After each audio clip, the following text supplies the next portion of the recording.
The last time Kirtland was in the state title game was 2 years ago against this same Marion Local team. That day, the Hornets squeaked by with a 2-point win. For Marion Local, last year's championship was sweet, but they would still love revenge from that 2015 loss. It's the Kirtland Hornets and the Marion Local Flyers in the OHSAA Division 6 Championship. Next on Spectrum Sports.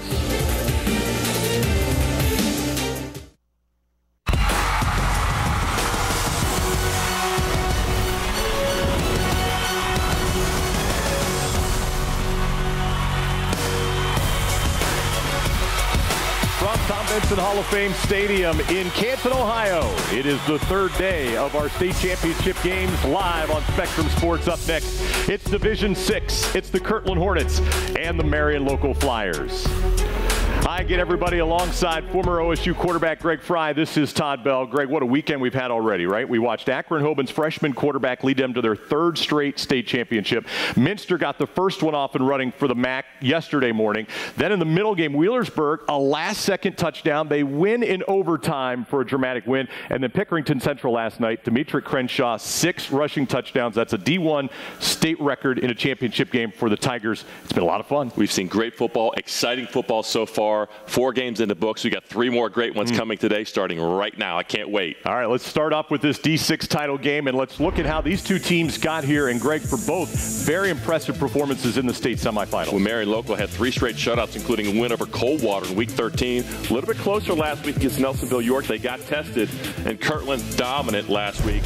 Both teams coming in here with confidence. All right, let's start with our teams, and we'll start with the Hornets of Kirtland. And getting to a state title game, they're very familiar with that. And when some might be intimidated by that team today on the other sideline, Kirtland is not. Marion Local's won 5 out of 6. The one that they did not win was a championship by Kirtland in 2015 in Ohio Stadium. So this team knows they can beat Marion Local. All right, this postseason, Kirtland, they've really relied heavily on their quarterback, Dylan Fulco. Now, they're typically a run team. The Hornets signal caller, though, has had to air it out in their 4 postseason wins.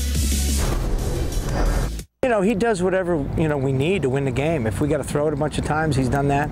If he's got to run the ball and run the offense, he's been able to run it. We had a big run last week. The way we've gelled together and executed is just amazing. And so I think that rhythm helps us get through each week. Our offensive line is learning the protections, learning how to seal gaps, pick up blitzes. Our backs are getting it down. Our receivers are learning how to make moves, get separation. I mean, our entire offense has improved overall. In spite of talking about their quarterback play, this is a run-first offense, and Joey Torok's had a great season. They have a great 1-2 punch in the backfield. Joey Torok leading the way with nearly 9 yards per carry, 15 touchdowns on the ground. He also has 2 receiving, and he plays defensive back. He's only $160, but to me, he plays like he's 190. You'll see him on both sides of the ball excelling today. Our other team, Marion Local, today, we already talked about what Minster did. They won a MAC title. The Midwest Athletic Conference, it's no stranger how they get here. They win these state championships, and now here the Flyers are, the second team for the MAC to get here. Is there any pressure for them to hold serve for the conference today? I don't think there's pressure because I think they believe to be here. They expect to win when they get here. The MAC gets to the championship game, and they get it done most times. And we see what they're able to do, Greg. They do it in a variety of ways, offensively, defensively, special teams. Yeah, they're just balanced. They run the football, they pass the football, they play great defense, sound on special teams. They do the simple things right, which wins a lot of ball games. Now, outside of last week, the Flyers haven't allowed points against them all postseason. That is a credit to the team's cohesion and also helping out their quarterback. We've just improved steadily throughout the year, but right now we just got 11 guys out there that know what they're doing. They've been in the program, and they're hungry, and they're playing well together. I mean, it's not a lot of standouts, but just guys that like playing football and like running to the ball. That's awesome when your defense can get shutouts, because then you just put up at least 6 points and you win the game when your defense can shut them out, and our defense has been doing a fantastic job back there, so that helps us offense out a lot. Now, typically, we're watching a quarterback warm up, we're watching a running back. No, that's a big guy. That's John Dirksen, and that's our star to watch for Marion Local. You got to give some love to the guys up front. 6'5", 290, all-Ohio offensive lineman, going to ND. He gets it done on both sides of the football, and we know in championship games, the guys up front get the job done. John Dirksen will lead the way today for the Flyers. All right, 2 teams, no stranger to state championship. Greg, you ready to go? This should be a lot of fun. Be a great game. Let's get it started. On the other side, it's our D6 title game, and it's live on Spectrum Sports. The 2017 OHSAA State Championships are presented exclusively on Spectrum Sports by Toyota. Let's go places. By Nationwide Children's Hospital Sports Medicine. When your child needs a hospital, everything matters. By American Dairy Association Mideast. Fuel up with chocolate milk. And by Spectrum, redefining what a cable company can be.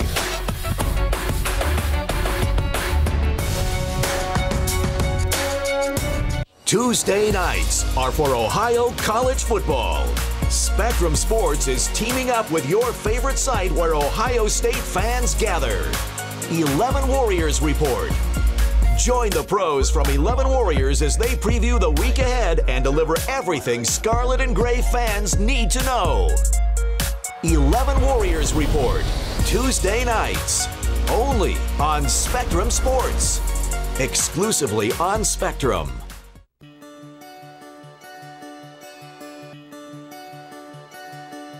If I play sports for my school, I'll learn how to be part of a team. I will have more friends. I will be active now and when I'm a grown-up. I will learn how to work hard. I'll have better attendance. I'll learn how to overcome adversity. I'll be more likely to go to college. I will learn how to get along with others. If I play sports for my school. If I play sports for my school. If I play sports for my school. I must learn to be a good student during school if I want to put on my uniform after school.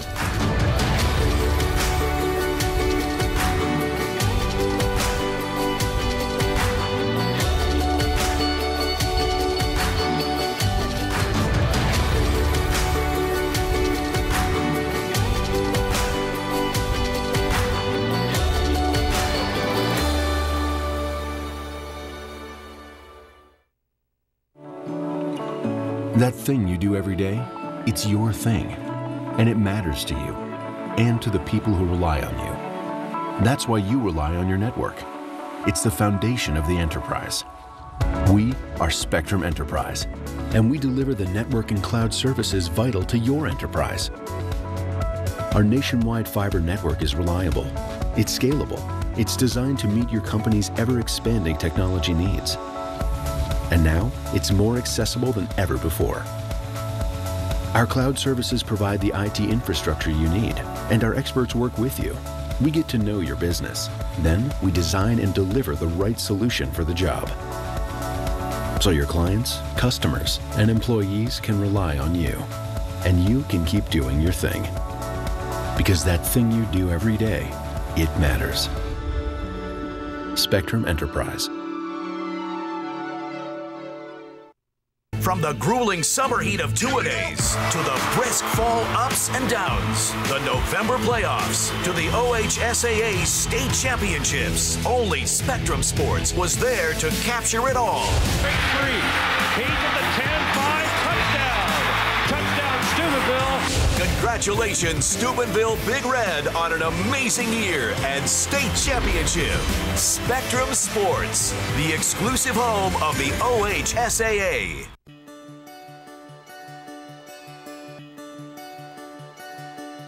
If I play sports for my school, I'll learn how to be part of a team. I will have more friends. I will be active now and when I'm a grown-up. I will learn how to work hard. I'll have better attendance. I'll learn how to overcome adversity. I'll be more likely to go to college. I will learn how to get along with others. If I play sports for my school. If I play sports for my school. If I play sports for my school. I must learn to be a good student during school if I want to put on my uniform after school.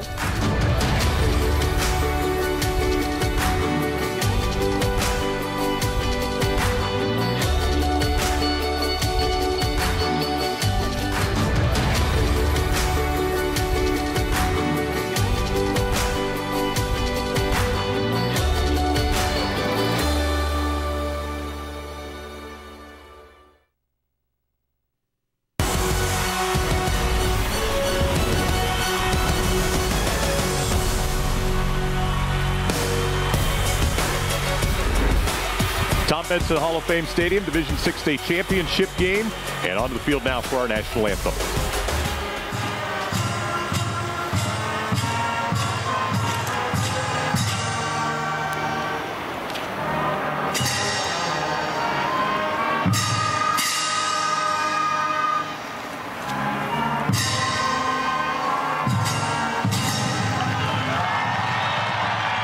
Couldn't have asked for a better weekend of weather here in Stark County. Maybe not as sunny today as it was yesterday.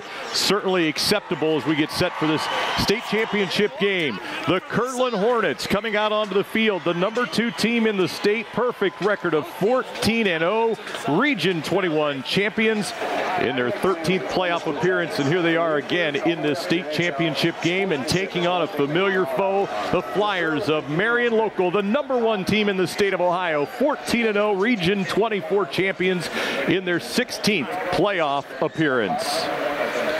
Mention what type of a day it is. It's in the high 30s right now, but no wind to speak of. We will have sunshine here today, dry conditions, and it's perfect for a state championship game on a Saturday morning here in Stark County. The third member of our broadcast crew is Ashley Collins. Let's check in with her for the first time. Good morning, Ashley. Good morning, guys. Thanks. Yeah, as you mentioned, just the dominance, of course, of both Kirtland and Marion Local as they continue their success and have once again made it back to the state championship game. For Kirtland, it's their 6th state title game in the last 7 years. They defeated Marion Local back in 2015, lost in 2014, and won the season before. So it seems that odd-numbered year is a trend for Tiger Laverty's team. Marion Local, the defending Division 6 state champs, have won titles in 5 of the last 6 years. Only championship lost in that span, coming at the hands of their opponent today, guys. Ashley, thanks so much. We'll enjoy hearing from you throughout the game here today. Marion Local and Kirtland. There's the Kirtland sideline. Tiger Laverty, no stranger, being on that sideline for a title game in his 12th season. As we take a look at our keys to the game, which are brought to you by your local Toyota dealer. For all Toyota offers, go to buyatoyota.com.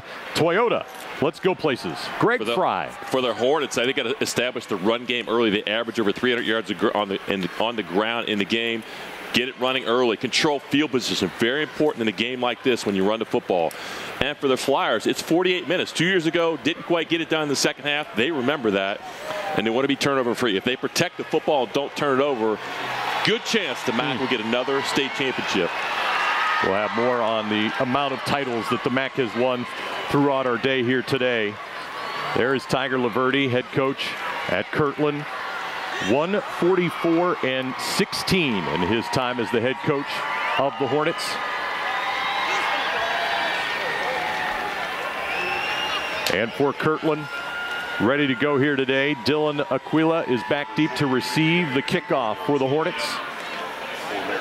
And for the Flyers, kicking off, Derek Kemper, as they are the home team in the blue and yellow. And we're ready to go. D6 title game for you live here on Spectrum Sports. Thanks for waking up and being a part of it as the kickoff is away. It'll be taken by an up man. That is Cosgrove. He'll work his way to the far sideline and out of bounds out near the 34. And that is where the Hornets will take over, first down and 10 to start the game. Dylan Fulco is the quarterback for Kirtland. Greg, he was a third-team All-Ohioan, a senior out of a run-first offense. What is his main priorities today? Take care of the football, making sure he gets him in the right play, making good decisions. Every once in a while, they're going to go with a play-action pass. He can be very accurate. He's thrown 8 touchdowns on the season. Get used to this format. The old Wisconsin stack eye. And on first down and 10, Joey Torok's going to pull off 7 quick yards. Henry Keller in there on the tackle. We highlighted Torok in our open and already getting a good look at him. Take a look at this offensive line and watch 62. Brett Deemer, first team All-Ohioan. And they'll be running behind him frequently today. We talked about Torok, but how about Jake Nybecker, also almost 1,500 yards running the football today. They've got a pretty good 1-2 punch, and this is Nybecker on his first carry of the day. That'll be 3 yards, and that'll be a first down for Kirtland. Defensively, allowing only 5.8 points per game. It is a 3-4 look. As you look at the linebackers, Sam Hillsman was a second-team All-Ohio performer this year. And deep in that secondary, 3 interceptions for Matt Rethman. He was a first-team All-Ohioan. On first down and 10, they hand it off, and Nybecker with a run. He spun around out near midfield. And, of course, early on in a game like this, Greg, when you're running the football, you really want to establish things on that offensive line, and after 3 plays, they certainly have done so. Got a first down right away, which is very important. And they want to control field position, as we talked about, so they're already at the 50-yard line. So even if you don't get points out of this drive, you can begin to flip the field and take control early with field position. Second down. Torok's got another first down, and he barrels his way out to the 40-yard line. Keller again in there on the stop for the defense. And this Hornet offense, Greg, that averages 361 yards per game on the ground. They've got it going here on this offense, this first offensive possession. Well, the offensive line is getting it done. They're getting a hat on a hat. The backs are getting blocking the linebackers. And right now for Marion Local, they're not coming off blocks. They're getting blocked. And the Hornets are moving the football. They're pushing the offensive line, getting 4 or 5 yards downfield. John Tangerman also in there on the stop as they run a toss sweep here on first down and 10. And that'll be 4 more yards as for the first time they try and get it to the outside. You and I, based in Columbus, we see a lot of a school called Hilliard-Davidson, which is run, run, run, and they run again, and then after that they'll run. How do you defend this? You know what's coming, yet it's just executed so well offensively. Well, it's with surgical precision because they formation you, they motion you, and they can attack all over the place. So you've got to be very gap sound, but you got to get off blocks too, and that's very difficult because the offensive line comes off the ball. New look here, but same attack on the ground. And Torok this time is going to be spun around right at the line of scrimmage. Darren Hayes, the nose tackle in that 3-4 defense, steps up and gets a tackle for loss. It'll be third down and long. 5'10", 180 playing with his hand on the ground. Does a great job. He comes off his block, chases down the backside. Good job setting the edge there as well. Sam Hillsman.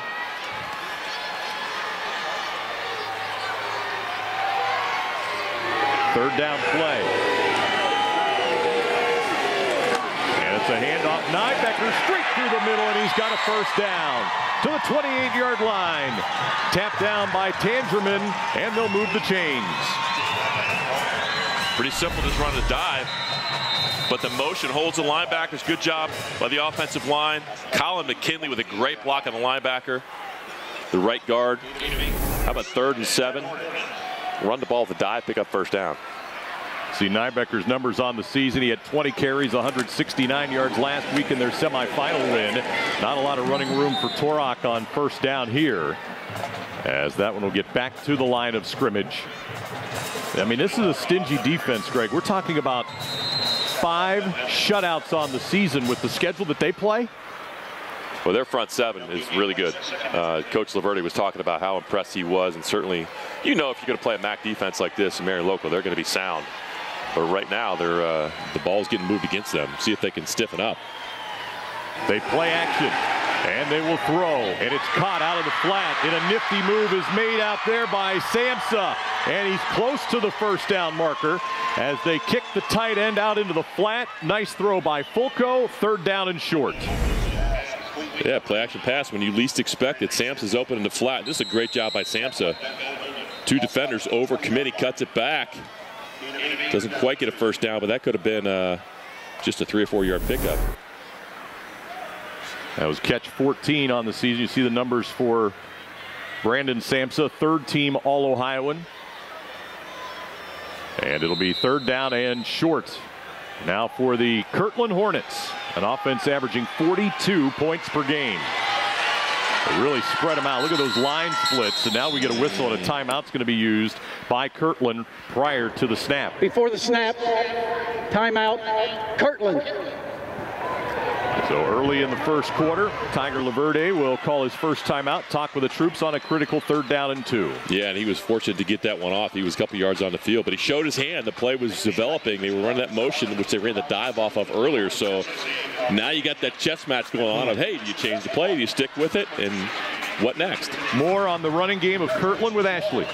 Yeah, thanks, guys. Kirtland has had at least one 1,000-yard rusher every year since 2010. When I asked Coach about that run game, he said he was astonished by their stats overall this season. It's really a product of what they do in the weight room, a really good offensive line, he said. He added that they actually work way more on their pass game than people would expect because teams, of course, committing so much effort to their run game, guys. Thank you, Ashley. And Dylan Falco can throw the football. I mean, they can throw it. I mean, clearly, they don't have to so much. When you run it for 360 a game, you don't have to throw it very much, but they're very capable and when you least expect it, they'll go play action pass and make you pay. It's Nybecker on the third down carry. And it looks like a late surge by the offensive line is going to be enough to give them that first down. So they will move the chains. It'll be 1st and 10 inside the 20 down to the 17-yard line. Nothing fancy right here. He's just going to follow his fullback up in the hole and just run right at that front 7 for Marion Local to pick up 3 to get a first down.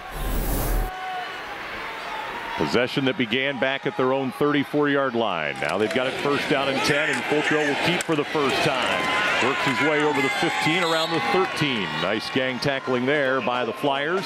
That's just another element for Dylan Fulco, who will be over 400 yards rushing with that carry right there. And he's also got 8 rushing touchdowns this season. And that was an excellent job on the read. He cuts this back upfield. He gets a good block by Nybecker. Excellent job getting north and south, because if he would have tried to stretch that outside, that was a no gain. Gain of 4. Flyers get back, and now Fulco looks to the sideline for the play. Torok trying to bounce outside, but they've got a hold of him. Tyler Mesher, the defensive end, was able to get off his block and make the tackle for loss. And another 3rd down situation, but this time 3rd down and long coming up for the Hornets.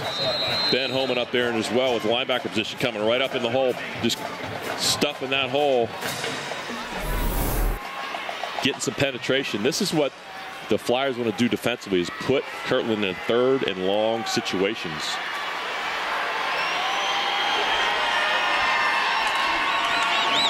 And Nybecker going to be met again in the hole by Mesher. And it'll be 4th down. Field goal unit will come out onto the field as the Flyer defense gets stiff once they got inside the 20-yard line. How about Tyler Mesher, 6'2", 245, just going to blow this thing up. Just holds his ground. Low center of gravity. Great job by Mesher.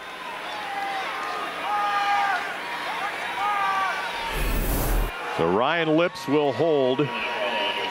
Dylan Aquila will try a field goal of 33 yards.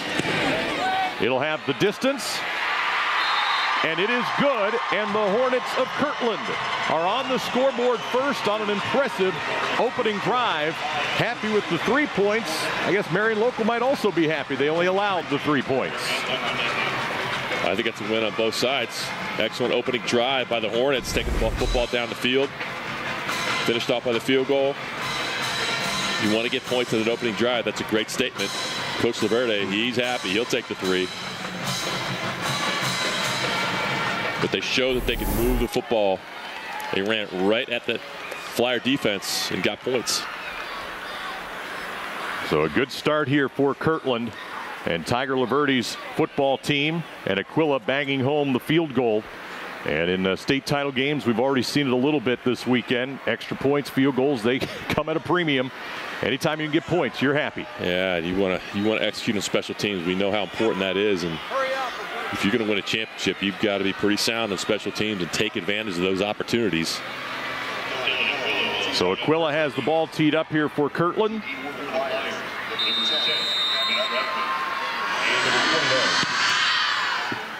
And along the ground, Rethman will pick it up just over the 15. And a nice return out near the 33-yard line.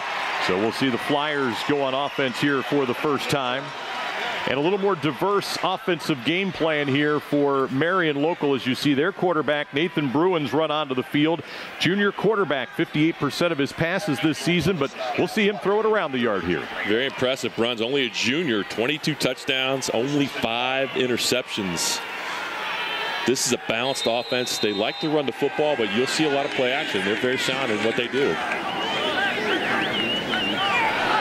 Kirtland almost jumped offside as the quarterback Bruins came up out of the from under center, and on first down out of the eye, they will hand it off, and Nolan Havedaz will get his first carry of the day. He'll pick up a couple on first down. We highlighted John Dirksen in our pregame as the offensive lineman to watch. He is number 74.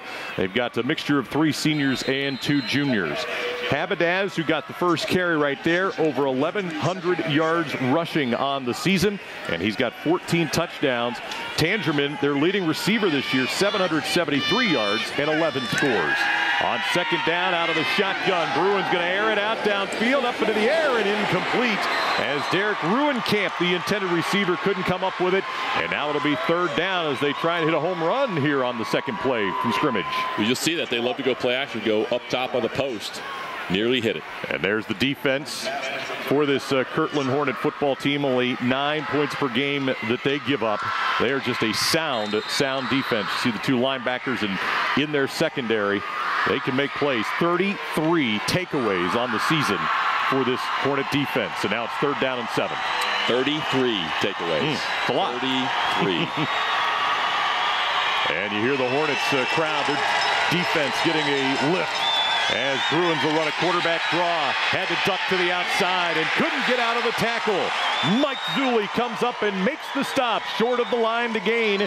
And just like that, a 3 and out for Marion Local and the punting unit out onto the field. Great open field tackle by Mike Zulli coming up. Looks like it's a design quarterback draw all the way. Zulli makes an excellent open field tackle because Bruins had a chance to get the first down. Tyler Mesher averages 37 yards per kick. He is back to let it go. No pressure. And he'll send a knuckleball into the air where Joey Torek muffs it. Marion Local has fallen on it. Torek came up on that ball that again was knuckling. It hit him in the hands, fell to the turf, and the Flyers are going to take over first down and 10. And our first key moment of the early stages of the game. Timeout on the field with 3:58 to play. It'll be Marion Local taking over after this fumble by Kirtland when we come back. From the grueling summer heat of two-a-days to the brisk fall ups and downs, the November playoffs to the OHSAA state championships, only Spectrum Sports was there to capture it all. Very first Division I Big School State Football Championship for Pickerington Central. Congratulations, Pickerington Central Tigers, on an amazing year and state championship. Spectrum Sports, the exclusive home of the OHSAA. So I just started my own business. So far, so good. But getting here wasn't easy. I had a to-do list a mile long and a lot of complicated decisions to make. So when it came to my internet and phone service, Spectrum Business was a no-brainer. I mean, they're the best. They've got the best price around and don't require a contract. Who wants to sign a contract when you're just getting going? Don't settle for less than the best. Call Spectrum Business for faster internet, advanced voice, and no contracts. Happy Honda days are here. Get the best savings of the year during clearance time. Honda's all-wheel drive SUV lineup is on clearance, and you can make no payments for 90 days. Drive home any new HRV, CRV, or Pilot, and make no payments for 90 days, or save thousands with 0.9% financing for up to 60 months on select models. Holiday time is Honda savings time during Happy Honda Days at your Central Ohio Honda dealers.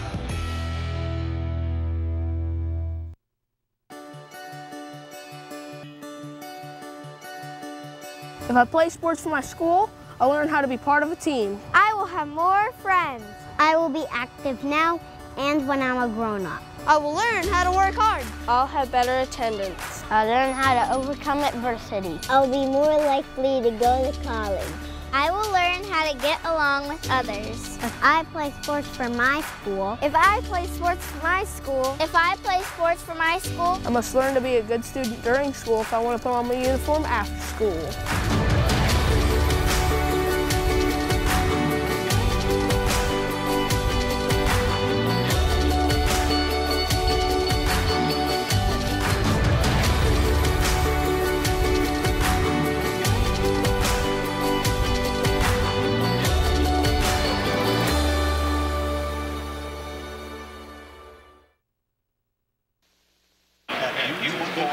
Nothing Kirtland on top here in the first quarter. Will be Marion Local football as we resume play.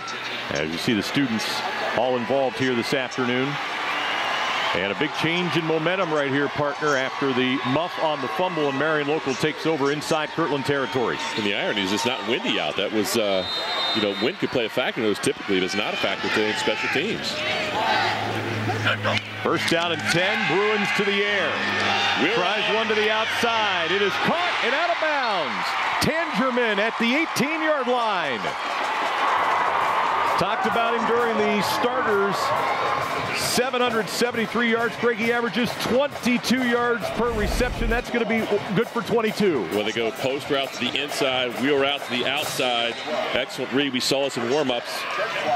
Great throw by Bruins. Tangerman there with a big pickup, and they're looking to take advantage of the fumble. From the 18, it'll be first down and 10.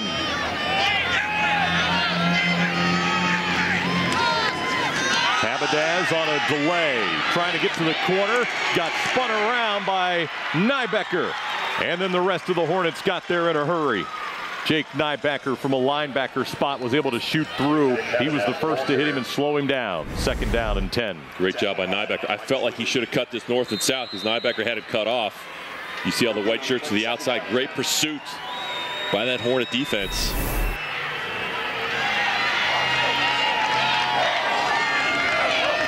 Second down and 10. Bruins with 3 receivers to the top as Habadaz will shift and they'll go option, and the quarterback Bruins lowers his shoulder and he's down to the 11-yard line. Matthew Kroltz was hanging on for dear life. Gain of 7. You got to remember, Bruins is 6'6", 190, and he's running with some leverage. This is an option play, but he's keeping it. Look at it. He runs right through 2 linebackers. It takes Turok to bring him down. Quickly to the line of scrimmage. This is Alex Partington, and the line will get him enough for a first down. So senior Alex Partington, 51 carries, now over 200 yards for the season. This is a pretty deep team. They'll run a different personnel in and out of there. And it's going to be first down and goal to go now for the Flyers. Great job of the pull by Derek Wilker, the left guard. Gets up in there. Partington just follows. Excellent job picking up the first down. Nothing flashy there.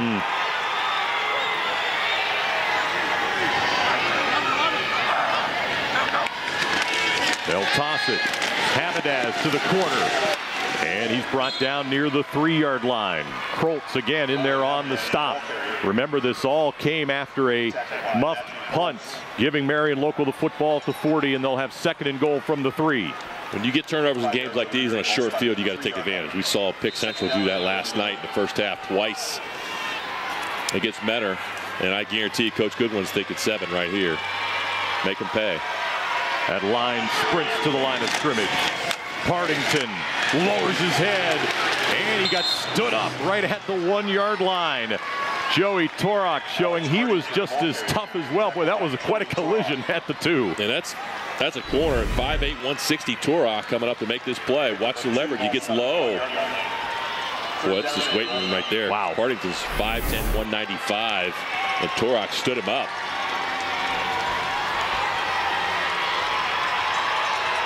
Yeah, a tight formation. 2 tight ends. Wing back right. Third down and goal. Toss it again. Habadaz cuts up. He's in for the touchdown. Patient run, Nolan Habadaz, and the junior will put Marion Local in front.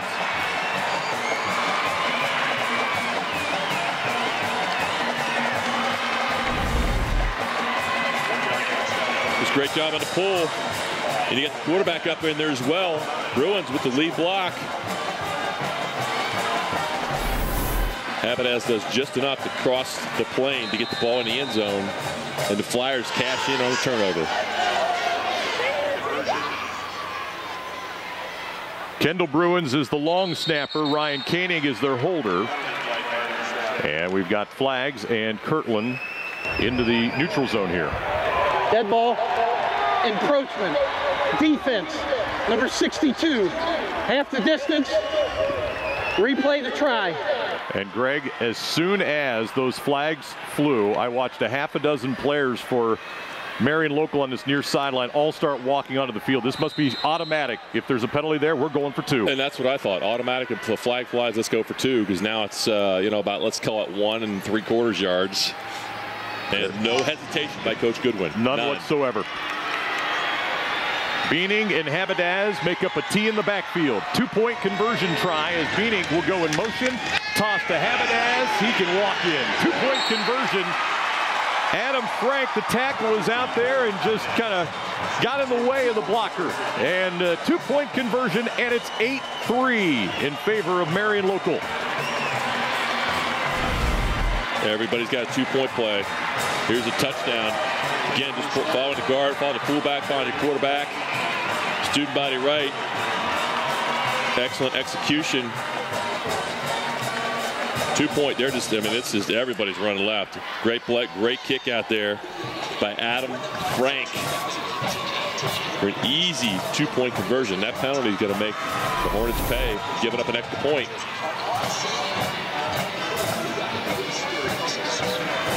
All right, with more on the Flyers on this Marion Local sideline, we hear from Ashley Collins. Yeah, thanks, guys. For Coach Goodwin's team this year, he said the motto has been our team, our turn. They return almost no starters. Coach said they got a lot of growing to do and a lot of learning from the mistakes early on, but they did so and learned from that. He said you have to go through those growing pains to get where you are now, and this group of seniors doesn't want to be the ones to let this program down, guys. It's great tradition. You got to keep it going, right? Well, I think that's kind of Lil Lou Holtz's, because he's got a pretty good football team. They had 3 straight shutouts to start the playoffs, including Coldwater 33-0. This team's improved dramatically throughout the year.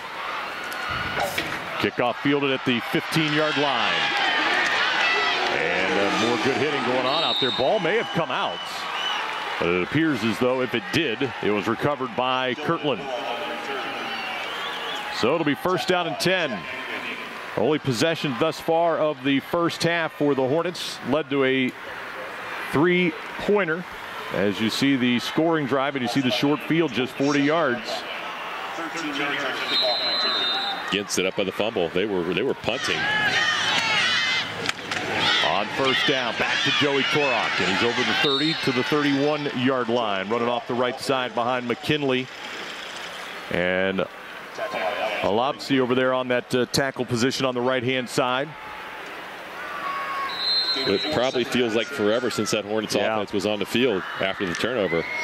They had it for the time. Yeah, they had it for the first 6:37 of the first quarter. And then after a 3-and-out of the punt, the recovery of the fumble, and now Kirtland back at it, and nowhere to go this time for Nybecker. Ran right smack into Jake Beaning, and the senior linebacker makes the stop on potentially the final play of the first quarter as we're at 15 seconds. That's a play we've seen a couple times now. And that Flyer defense adjusted this time for tackle for loss. And you see the Hornets playoff history and what they have done, and through 1 quarter of play, they will be trailing Marion Local by 5. End of 1, no surprises so far. We're seeing what we expected out of these two teams, and it's a tight one in favor of the Flyers as they try and go for yet another state title.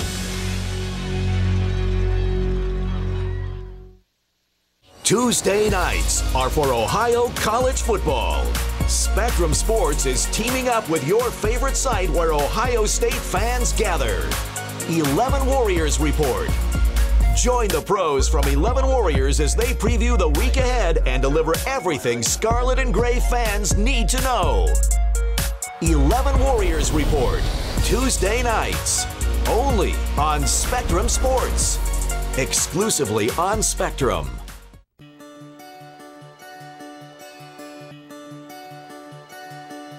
If I play sports for my school, I'll learn how to be part of a team. I will have more friends.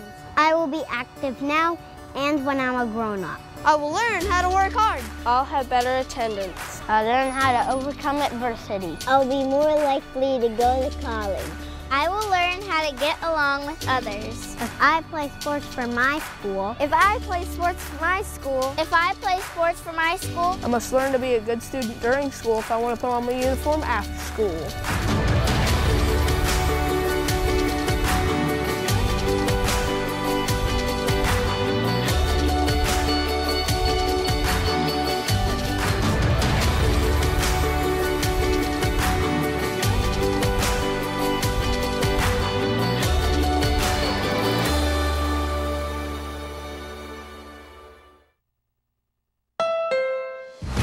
Honda days are here.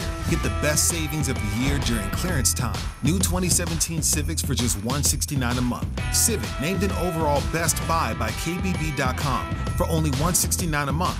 Or save thousands with 0.9% financing for 60 months. Holiday time is Honda's savings time. New Civics, $169 a month, or 0.9% for 60 months. During Happy Honda Days this week at your Central Ohio Honda dealers.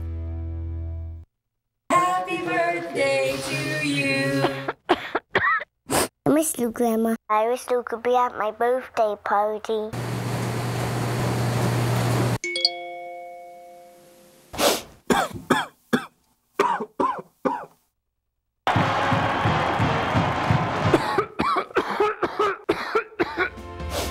This flu season, don't miss out on the important moments in your life. Get your flu shot. Get vaccinated, Ohio. They are the greatest moments in Dayton Flyer history. He led us to the Final Four. From the players to the plays. This is the countdown show for Flyer Nation. There's so many times when this arena erupted. Everybody has their own personal spin on how they feel about Dayton basketball. Dayton Flyers Top 10, only on Spectrum Sports, exclusively on Spectrum. Just get after it, block and tackle, take care of the ball, win a special team.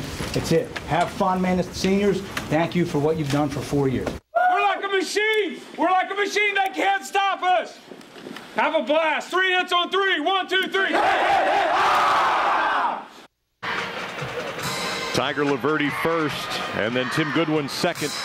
That's what the teams heard prior to walking onto the field for this state championship game. I imagine you remember those moments. I remember those moments, and you know, a lot of times not a lot you can say at that point in time. These guys have earned the right to be here. They're ready to go. But Coach Laverty's humility just always impresses me. He's such a fan of his own players, and they know that. They love to play for him. And Coach Goodwin, and what can you say? I mean, obviously his players have tremendous respect for him and his coaching staff. Third down play, they'll stay on the ground. Nybecker tries to cut back, nothing there. He is flat out erased at the 31-yard line by Ben Holman. And it'll be a 3 and out, and they'll kick the football away. Well, those linebackers are starting to really show their presence. Ben Holman sticks his nose up in there. You got Partington there as well. They're starting to come off the blocks. That's a big stop for that defense. So Ryan Lips will come out and punt for Kirtland. He was third team All-Ohio at that position. And he kicks a short end over end one that'll be fair caught at the 43-yard line by Kyle Francis. And so back-to-back possessions with really good starting field position, this time their own 47-yard line.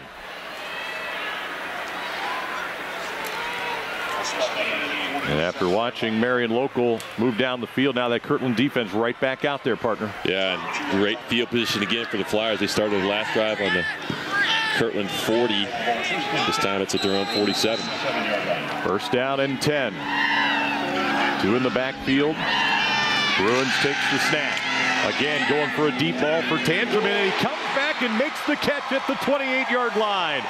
How about that play by Tangerman? Little back shoulder throw. Zuli couldn't stay with him, and they moved the chains. How many high school quarterback receiver combinations can throw that little back shoulder fade? He's just throwing to the outside. It's thrown by design. Your receiver's got to go back and get it and react to it. And Tangerman does a great job. Well thrown ball. Excellent route. 26 yards on the pass strike from Bruins to Tangerman, who's made 2 nice plays already in this first half. Back to Nolan Habadaz, following the blockers left, and he's to the 24-yard line and a pickup of 3. Just run a short side toss sweep. That's a nice pickup on first down. A little breaking of tendencies right there. Again, they're not afraid to run a handful of different players into that backfield. We've already seen Partington and Habadaz. Now they're going to put their wide receiver Rethman in the backfield. Inside handoff. Tangerman to the corner. Knocked out of bounds by Torek near the 12-yard line. A 13-yard run as they bring Rethman off the wing. It's the dreaded, they're going to fake toss sweep this way. It's the wing counter. Watch the wing come back underneath. Run it, guys. There we go. Everybody sells. The whole defense flows with the toss sweep fake. Here comes the wing back underneath. Tangeman, big pickup. Nice call. He had 242 yards rushing coming into today, and also a rushing touchdown did Rethman. Now it's first down.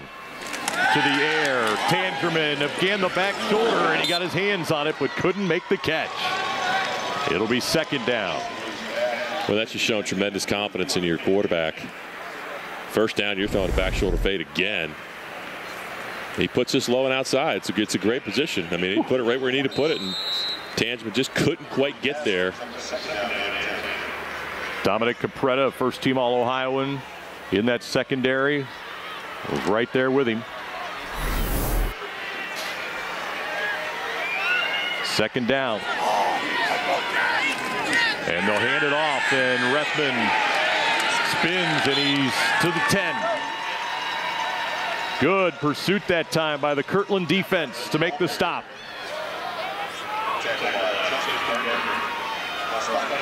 So a third down and long now coming up. And I would argue this is a big third down for the Hornet defense because the momentum's not been going their way. They need to stop.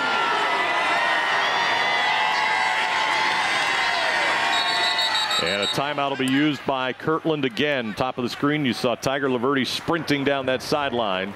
Before the snap, timeout, Kirtland. That's their second timeout of the half.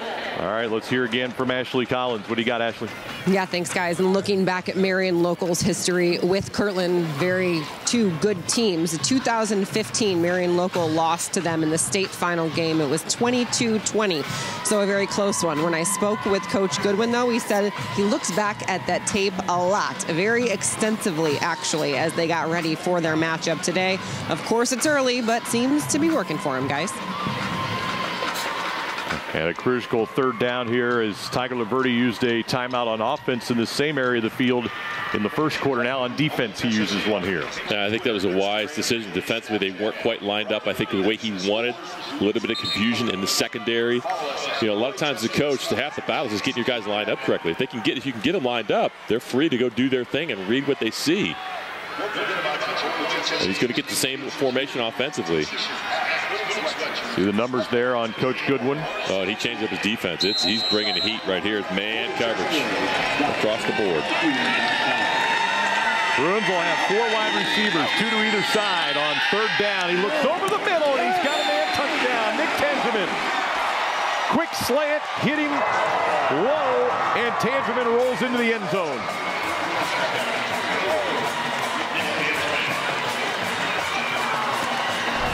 Well, I'm really impressed with Bruins. I mean, he knows the heat's coming. Great play call number 1. They throw slant to the wide side. There's no free safety, so it's up to Tangeman to get underneath the corner. He does so. Bruins with a great read and an excellent throw, nice and low. Well, it's excellent execution and a great play call. Klosterman the point after. And that one got blocked at the line of scrimmage. Well, they got 2 points on their previous one. They get 6 here, so it washes out. It's 14-3. All right, you got man coverage. There's no free safety. You're going to run a slant right here. It's a great read. You got 7 guys in the box. Got to get rid of the football. Can't do it any better. That is touchdown pass 23 on the season for Nathan Bruins. Very impressive. Bruins anticipated what was coming. He knew there was no free safety. He knew his time was limited. Caught the snap, threw that ball on a rope. It's just a great call by Coach Goodwin. Anticipating the blitz, and he got it. And already 3 catches for 58 yards and a score for Tangeman here in this first half. He has made a couple of big plays in the score to go in there as well. And boy, things shifted. Kirtland dominated that opening possession, and now all of a sudden they look up the scoreboard and they're down 2 scores. Yeah, I mean, just a couple minutes ago, Marion Local was punting after their opening drive, and then things changed quickly. 14 straight points. These Hornets have got to find a way to respond. And then again, Ashley mentioned 2015, similar script in that game. Marion Local jumped out, looked like they were going to dominate. Kirtland came roaring back in the second half. And Klosterman's kickoff will get near the sideline and trickle out of bounds. And so they will scrimmage from out at the 35-yard line. So that'll help them out in terms of field position. It'll be their best of the 3 that they've had thus far in the first half.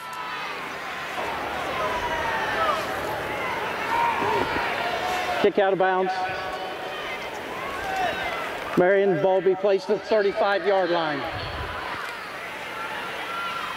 So first down and 10. So far, here in the early going, Kirtland has thrown just the 1 pass. Last possession stymied to a 3-and-out. They even ran on 3rd down and long. And now back to their stack I with 2 tight ends here on 1st down and 10. And they'll play action and they'll throw, and that's going to be caught and staying inbounds, but out near the 45-yard line. That'll be a nice little completion here to the near side. Justin Gardner will make the catch, and they'll move the chains. He just lined up as a tight end. Releases out. Right here, he's going to step out. Yeah, good job, good call. But a nice pickup on 1st down. Play action pass. Good call. Got to keep that defense honest. Toss sweep. Torek trying to get to the corner. They got him strung out, and they'll drive him out of bounds.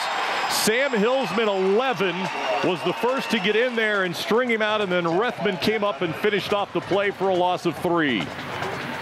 Excellent job by Sam Hillsman, just stretching this thing out. Watch 11. He does a great job keeping contained. He knows he's going to get help. Matt Rethman comes to save the day, and that's a tackle for loss on 1st down. When you have to think, for guys like Torek and Nybecker, haven't been many negative plays throughout the course of a season. When you're averaging 9 yards per carry, as Torek is, double handoff. And was looking to throw, but nothing was there. And so it ends up being a pickup of a yard on the play. Zuli, did you get the same feeling I did? He was going to throw that somewhere? Yeah, Ryan Lips was running a post route. It was well covered by the secondary. Rethman had him wrapped up back there. So good job not throwing it, because it wasn't open. And now it's 3rd and long. A little bit of trickeration right there, and just wasn't there. This defense is starting to get aggressive. They're starting to bring the linebackers a little more aggressive, running downhill, and putting a lot of pressure on Folco. And more whistles. Our umpire comes in from behind the defensive line of scrimmage. And apparently, well, you got an edge guy that's probably didn't report his number. Well, that's their starting tackle, Alabsi. I don't know if it was maybe it's like a headgear issue. Yeah, it is. Correct. So he will be replaced. Folco to throw, but he's under pressure and sacked. Henry Keller gets to him right at the 40-yard line, and he never had a chance to even set his feet. Well, they flipped their tackles over, and Keller ran right around Alfieri. He's going to come from the right-hand side, runs right through the block. Actually ran right through the block of Nybecker. Blew him up.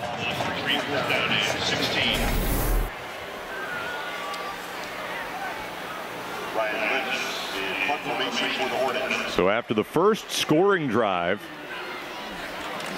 Kirtland drove the ball 51 yards downfield, back-to-back 3-and-outs, as Rethman fields a very good punt and a very short return, and it'll be Marion Local with possession when we come back. This is a defense, we've told you, they are just giving up 5.5 points per game, and so far they're putting up a good performance and lead 14-3. Monday night is the night for Ohio Sports Talk, and it's all on Spectrum Sports. At 6, the self-proclaimed voice of truth and reason takes your calls live on More Sports and Les Levine. Then at 7, Dave Bacon and the boys unload on the weekend sports on Armchair Quarterbacks. And at 8, Bruce Hooley's out to make you the smartest sports fan around. Ohio's biggest night in sports talk. Monday nights only on Spectrum Sports. That thing you do every day, it's your thing, and it matters to you and to the people who rely on you. That's why you rely on your network. It's the foundation of the enterprise. We are Spectrum Enterprise, and we deliver the network and cloud services vital to your enterprise. Our nationwide fiber network is reliable. It's scalable. It's designed to meet your company's ever-expanding technology needs. And now, it's more accessible than ever before. Our cloud services provide the IT infrastructure you need, and our experts work with you. We get to know your business. Then, we design and deliver the right solution for the job. So your clients, customers, and employees can rely on you. And you can keep doing your thing. Because that thing you do every day, it matters. Spectrum Enterprise. Tuesday nights are for Ohio college football. Spectrum Sports is teaming up with your favorite site where Ohio State fans gather. 11 Warriors Report. Join the pros from 11 Warriors as they preview the week ahead and deliver everything Scarlet and Gray fans need to know. 11 Warriors Report, Tuesday nights, only on Spectrum Sports. Exclusively on Spectrum. This week, they are the greatest moments in Dayton Flyer history. He led us to the Final Four. From the players to the plays. This is the countdown show for Flyer Nation. There's so many times when this arena erupted. Everybody has their own personal spin on how they feel about Dayton basketball. Dayton Flyers Top 10, only on Spectrum Sports, exclusively on Spectrum. From the grueling summer heat of two-a-days to the brisk fall ups and downs, the November playoffs to the OHSAA state championships, only Spectrum Sports was there to capture it all. Scrambling Bruins, off-balance throw, touchdown! Congratulations, Marion Local Flyers, on an amazing year and state championship. Spectrum Sports, the exclusive home of the OHSAA. Marion Local on top by a score of 14-3 here in our second quarter, Division 6 state championship game. Marion Local, look at these numbers, Greg, and if they win today, that would be playoff win number 72, and it would tie them with Newark Catholic and St. Ignatius for most playoff wins. That's some rare air right there. Those are two pretty solid programs historically. Those are some impressive numbers. And state championship number 10, if they were to pull it out today, that would be the second most all time in the state of Ohio. Again, behind Cleveland St. Ignatius. St. Ignatius. From the 20, there was a penalty, a block in the back on that punt. So they added 10 backwards for Marion Local. So they scrimmage from the 20. And it'll be Rethman on first down on the toss sweep. And that offensive line on the right-hand side behind John Dirksen. He's on his way to Notre Dame, his big old 74. That was 6 yards on that first down carry. Great job of that offensive line coming off the ball. You can just see, look at the flow right here. Look at the cutback line. He sees it right up in there. Rethman's impressive. He comes into the game with 44 catches and 6 touchdowns through the air, but they run him quite a bit as well.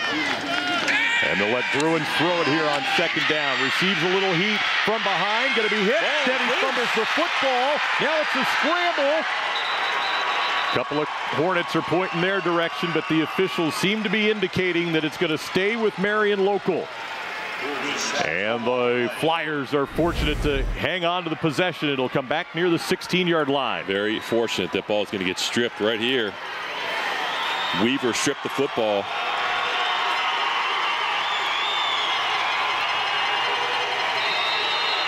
Very lucky to recover that football. The good news for the Hornets, they got pressure. And now a chance to get the football back. Third down and long. They rush 4 over the middle. Rethman made a great catch. He's going to be right at the marker. It'll depend on the spot. He had to get to the 30-yard line. Oh, it's going to be close. It's going to be really close. I thought he got a pretty favorable spot, and they'll say it's a first down. And listen to the boos come from the far side. You play official at home. Where was he down? It was a great open field tackle, and it appeared that Zuli had kept Rethman shy of the line to gain. And the Flyers right back to the line of scrimmage. They'll hand it off to Beaning, and look at him just rumble his way for 11 yards and a first down. And boy, credit Marion Local. While the Hornets on the other side were complaining about the spot, they just ran their next play. Well, they ran the quick snap, so we couldn't have the replay. Oh, wait, replay in high school. And you got to give some love to your fullback. He's done a great job blocking so far. Really made some plays on defense, too. A little dive play for a first down. From the 42. And they stick with him. Hey, if it works, run it again. And so Beaning will pick up a couple here. Well, this turns into a pretty critical last 5 minutes of the second quarter if you are a Kirtland fan playing defense. Quite critical. I feel like they've got to get a stop. 14-3 at halftime is not great, but it beats the heck out of 17-3 or 21-3.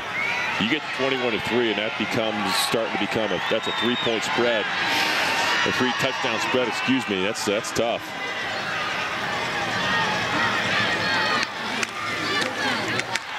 Habadaz spins to the 49. Torok, the tackle, short of the line to gain by about 1.5 yards. So a 3rd and short on the way for the Flyers. A little counter action there. He's following Berkey and Dirksen up in the hole. You can see the pull. Both these guys pulling this way up in the hole. Look at Dirksen. Nice block. Louis Loncar had no chance there. 3rd and short. Partington's going to get to the corner. Boy, what an open field tackle by Max Janis. That might have saved a touchdown, or at the very least a huge gainer. As it is, it'll be a first down for Marion Local. I wouldn't say might have saved a touchdown. He did save a touchdown. Great job bouncing this outside. Really nothing there to the inside. Janis, good job going low. 6'1", 170-pound senior defensive back. That's a great open field tackle. And the Flyers are now 5 of 6 on 3rd down conversions in this first half. And Bruins to the air. Deep one for Tangerman. Into the air. He caught another one. 2 Hornets were there. They went up with him. The 6'4" Tangerman pulled it down. It'll be first down at the 14-yard line. Hey, he's just a big-time receiver. And this is Bruins really trusting his receiver. He knows he can throw this high. He's got the 3 safeties back here. Watch, he's going to throw it nice and high. Tangerman, look at him go up and climb the ladder to get that. And the handoff to Beaning on first down. And that's 7, maybe 8 more on first down. Well, that dive by Beaning has been a critical play in this drive. That's the 3rd carry for him. Another gain of 7 on first down. And right now, Tiger Laverty's defense backs are against the wall. They got to figure out a way to keep the Flyers out of the end zone here and try and hold them to a 3-pointer. Second down. Habadaz, and they'll bring him down, but look at him lunge forward to get the first down. So it'll be 1st and goal at the 3. Nolan Habadaz already a touchdown run and a 2-point conversion run, and now sniffs the end zone again. Nybacher had him at the line of scrimmage, but you're right, Habadaz just had that forward lean.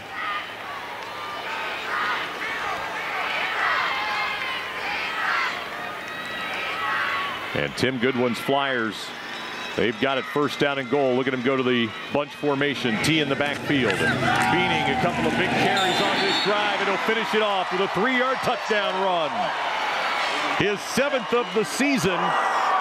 And Marion Local, who once trailed 3-0, has now bolted ahead with the extra point coming up. Well, what an impressive drive, and I think it's only fitting that Beaning gets the touchdown. That was his 4th carry of the drive. And what an excellent execution drive of pass and run. They mixed it up, and this offense is in a flow and a rhythm right now. And Kyle Francis is going to come out and try this point after, and he hits the upright, and it's no good. So they've now missed back-to-back extra points, but they'll still have a 20-3 lead. Look at the block, the down blocks right here, and a little kick out. Nice hole, no linebacker right there. Great job of the left side of the offensive line, Derek Wilker and Adam Frank, and the center, Thomas Undgren. Excellent job up front. That offensive line is getting it done.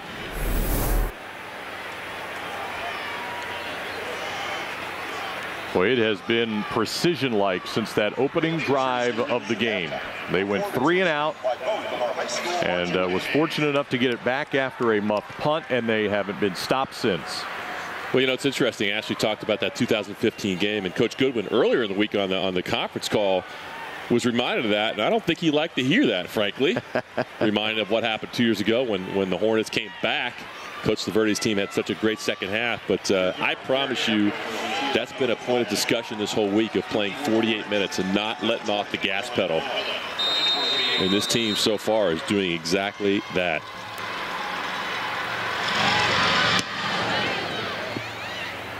And the kickoff will be fielded and then out of bounds near the 32-yard line. Cosgrove again on the return. Coming up at the half, you can join Dave Bacon and Harrison Sanford. First half highlights in analysis.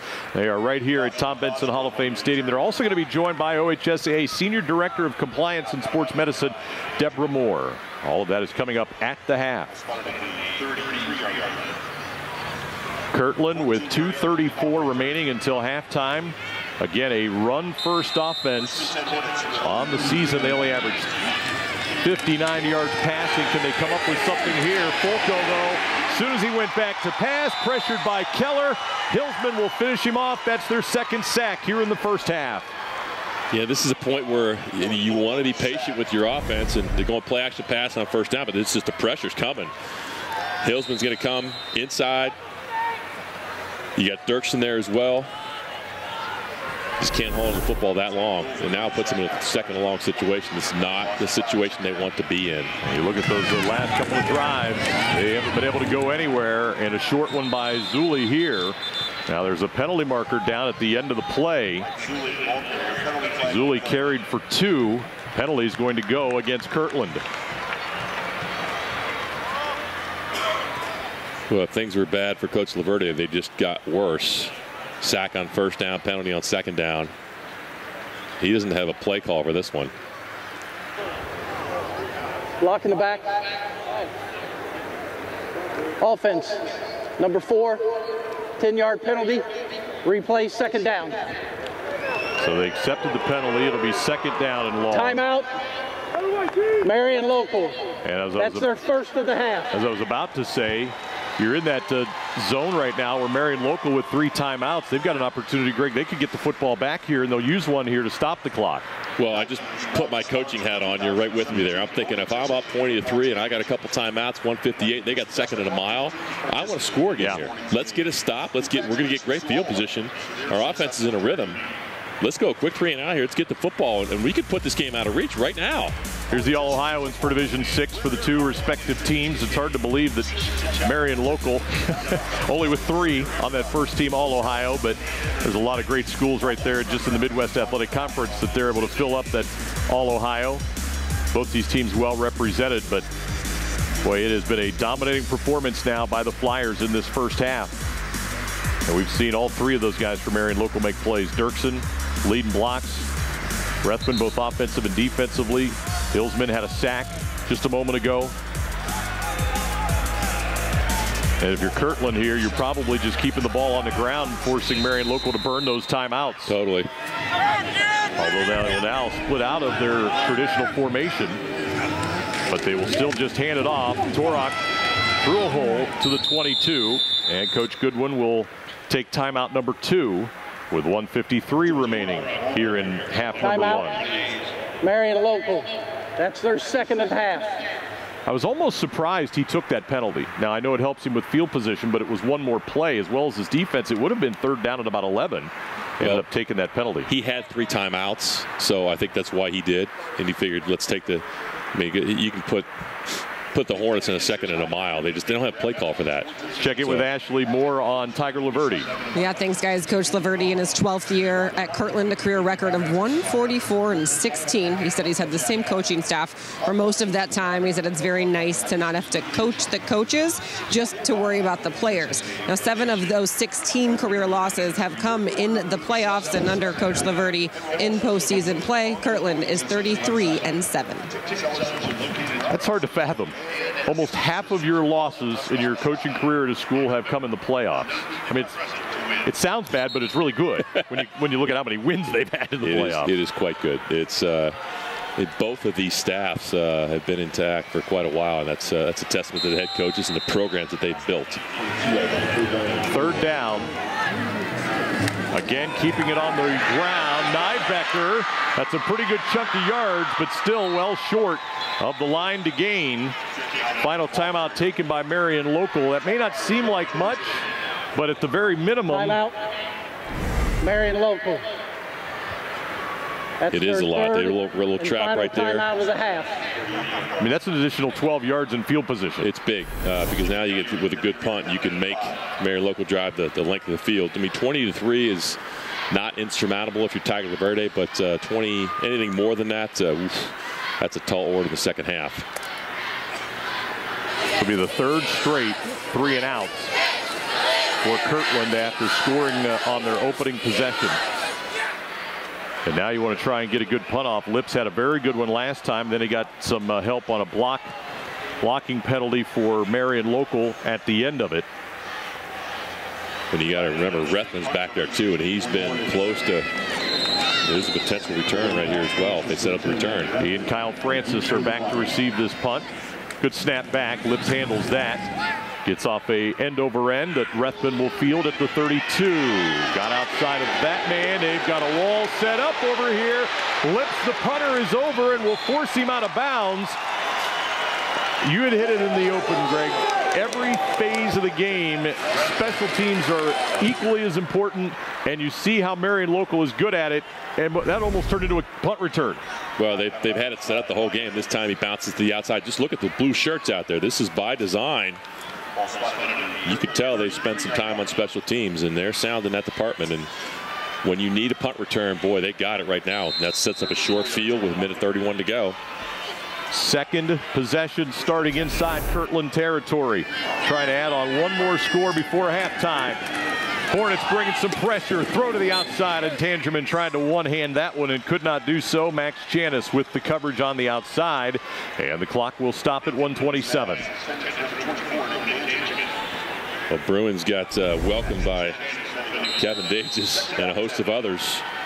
Pretty good throw to the outside, one-on-one coverage, and well, the Hornets brought everything. They're not going to sit back. They know they can't sit back in zone coverage because they're going to get picked apart.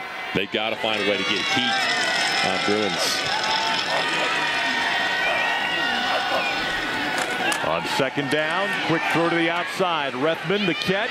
Good tackle out there by Torak at the 27-yard line. Kept him in bounds.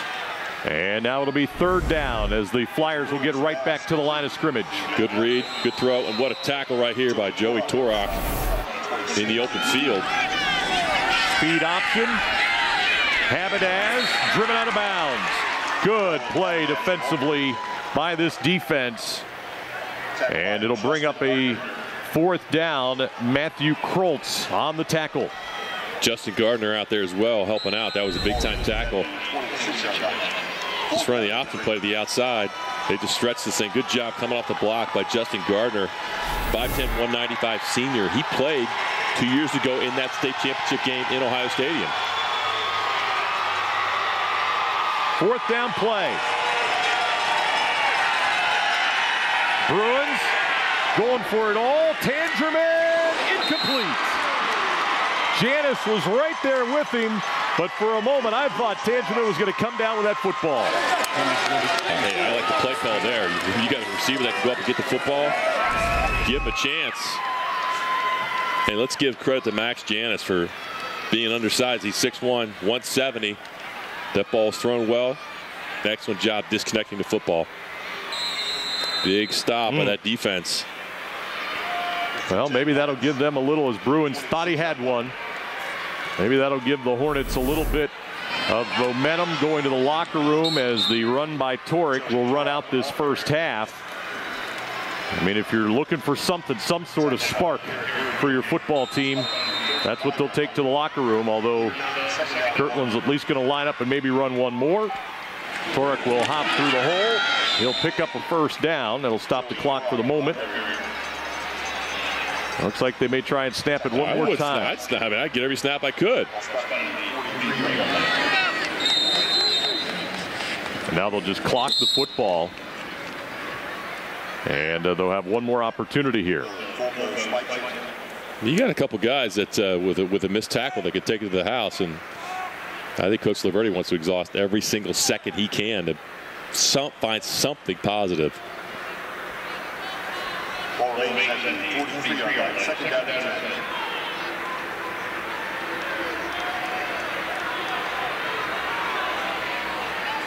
Now the officials are going to get together. I think they may end up taking a second off of the clock because no time came off the clock after they had set the chains and started the ready for play. So, game clock operator, please set the clock to 4 seconds. 4 seconds.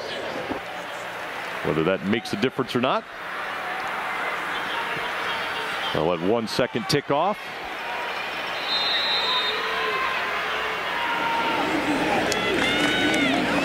Torek on the counter, sweeps it to the outside. The Flyers have it stopped, and that will take us to halftime. Kirtland scored the game's first points on a field goal, but it has been all Marion Local since, as they have jumped out to a 20-3 advantage. And for the Flyers, they are looking for state championship number 10. They have only got a half of football to go to try and accomplish that goal here today. And for the Hornets, trying to get to the locker room and get things figured out. Let's go down to the field with Ashley. Yeah, thanks, guys. Coach, you guys have been able to come out and take advantage. How impressed have you been on the defensive side? After that first drive, we played pretty well. We're only halfway there. We've been in this spot before the last 2 years, and dang it, we want to finish this one. So when you head into the half with the lead, though, what's going to be the biggest key to continuing this success right now? Just keep playing. Just keep playing. Our kids are, I think, got a feel for them now, but we just got to keep playing because we know Kirtland's not going to quit. We saw that 2 years ago. Lastly, just the flow of your offense and how that's been working. Yeah, quarterback Nate's been very good, and Nick Tangeman's made some great plays for us. We got to get the running game going a little bit better. All right, thanks, Coach. Good luck in the second half, guys. Ashley, thank you very much. Halftime score, Marion Local leads Kirtland 20-3. Coming up, Dave Bacon and Harrison Sanford will be live here at Tom Benson Hall of Fame Stadium. They'll take you through halftime. The Flyers well on their way to potentially their 10th state title.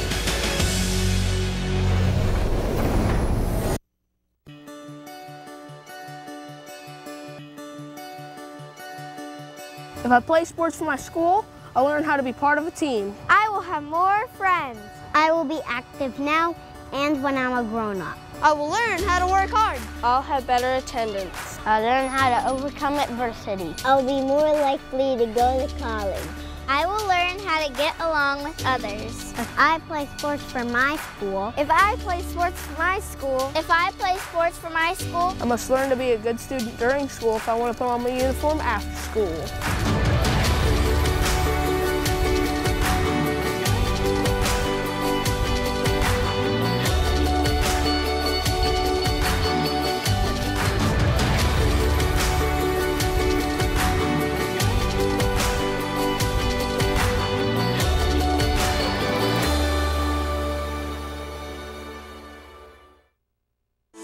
If you're looking for a job where you play an important role in your company and work in a supportive team environment, join Spectrum today. As a customer service representative, you'll represent the nation's fastest growing TV, internet, and voice company and help bring Spectrum services to the communities we serve. We offer a competitive salary, best-in-class benefits, complimentary services, paid training, and excellent opportunities for growth and advancement. Interested? Go to jobs.spectrum.com today. Happy Honda days are here. Get the best savings of the year during clearance time. Honda's all-wheel drive SUV lineup is on clearance, and you can make no payments for 90 days. Drive home any new HRV, CRV, or Pilot, and make no payments for 90 days, or save thousands with 0.9% financing for up to 60 months on select models. Holiday time is Honda savings time during Happy Honda Days at your Central Ohio Honda dealers. summer heat of two-a-days to the brisk fall ups and downs, the November playoffs to the OHSAA state championships. Only Spectrum Sports was there to capture it all. For the third time in school history, the Minster Wildcats are state champions. Congratulations, Minster Wildcats, on an amazing year and state championship. Spectrum Sports, the exclusive home of the OHSAA. What you live for lives here. You're watching Spectrum Sports. This is an exclusive presentation of Spectrum Sports, presented by Nationwide Children's Hospital Sports Medicine. When your child needs a hospital, everything matters. By American Dairy Association Mid-East. Fuel up with chocolate milk. By Spectrum, redefining what a cable company can be. And by Toyota, let's go places. Now, the 2017 state championships continue live from Tom Benson Hall of Fame Stadium in Canton. See the Flyers of Marion Local on top, 20-3 here at the break with Greg Fry. This is Todd Bell. Ashley Collins is with us as well. It has been a dominating performance so far by Marion Local here in half number one. And Greg, yes, they've got the 20 points, but their defense is really what's been standing out. And again, they've done it all year long. 5 shutouts on the season, and they're flexing their muscles again here today. Yeah, 4 shutouts in the playoffs. You're going to see the linebacker penetration from the first play here. Defensively, the linebackers are getting blocked early in the game. Go ahead and run it, guys. Then the linebackers got more pressure coming off blocks. Nowhere to go for the running game. You can see Tyler Mesher. Watch again. Mesher to your right-hand side right here. Come off his block. Number 9. 6'2", 245. In the hole. Blowing up the running play. Tackling Nybacher. And then again, now you can see pressure. Watch to the outside defensively. Watch these guys running right here. Sam Hillsman, Matt Rethman coming up to make the play. Very impressive to the outside. And finally, pressure from the right-hand side. Hillsman's going to come up the middle with the sack. Got help from Dirksen. This defense has been dominant in the first half, and they really dominant in the playoffs. 3 shutouts in the playoffs. All right, so that's a look at the highlights. And let's hear from Ashley down on the sidelines. What do you got for us? Thanks, guys. As we get set for the second half here, just spoke with Coach Tiger Laverty coming out of the locker room. He said it's absolutely not doom and gloom, but the message was simple, and they absolutely have to play better. And they've been doing things that they haven't done all season long. You know, he didn't know why the reason was, but they just have to figure things out. He referenced the fumbled punt, of course, the missed blocks, just coming in all around having to play better. But it's not doom and gloom, as I said, so he's ready to get these guys ready. I asked him how he thinks they're going to respond. He goes, I don't know. I guess we'll find out in a few minutes here, guys. Well, typically, they're not looking up the scoreboard and down 20-3 at halftime, so that would play to his comment. I don't know how we're going to respond because they're typically not in this position. Well, you have to have composure as coaches, because if you don't have composure, your team's not going to respond positively. So, you know, get them lined up. It's a few minor adjustments typically in the second half, but number one, they've got to get a stop on the opening drive and get their offense to the football.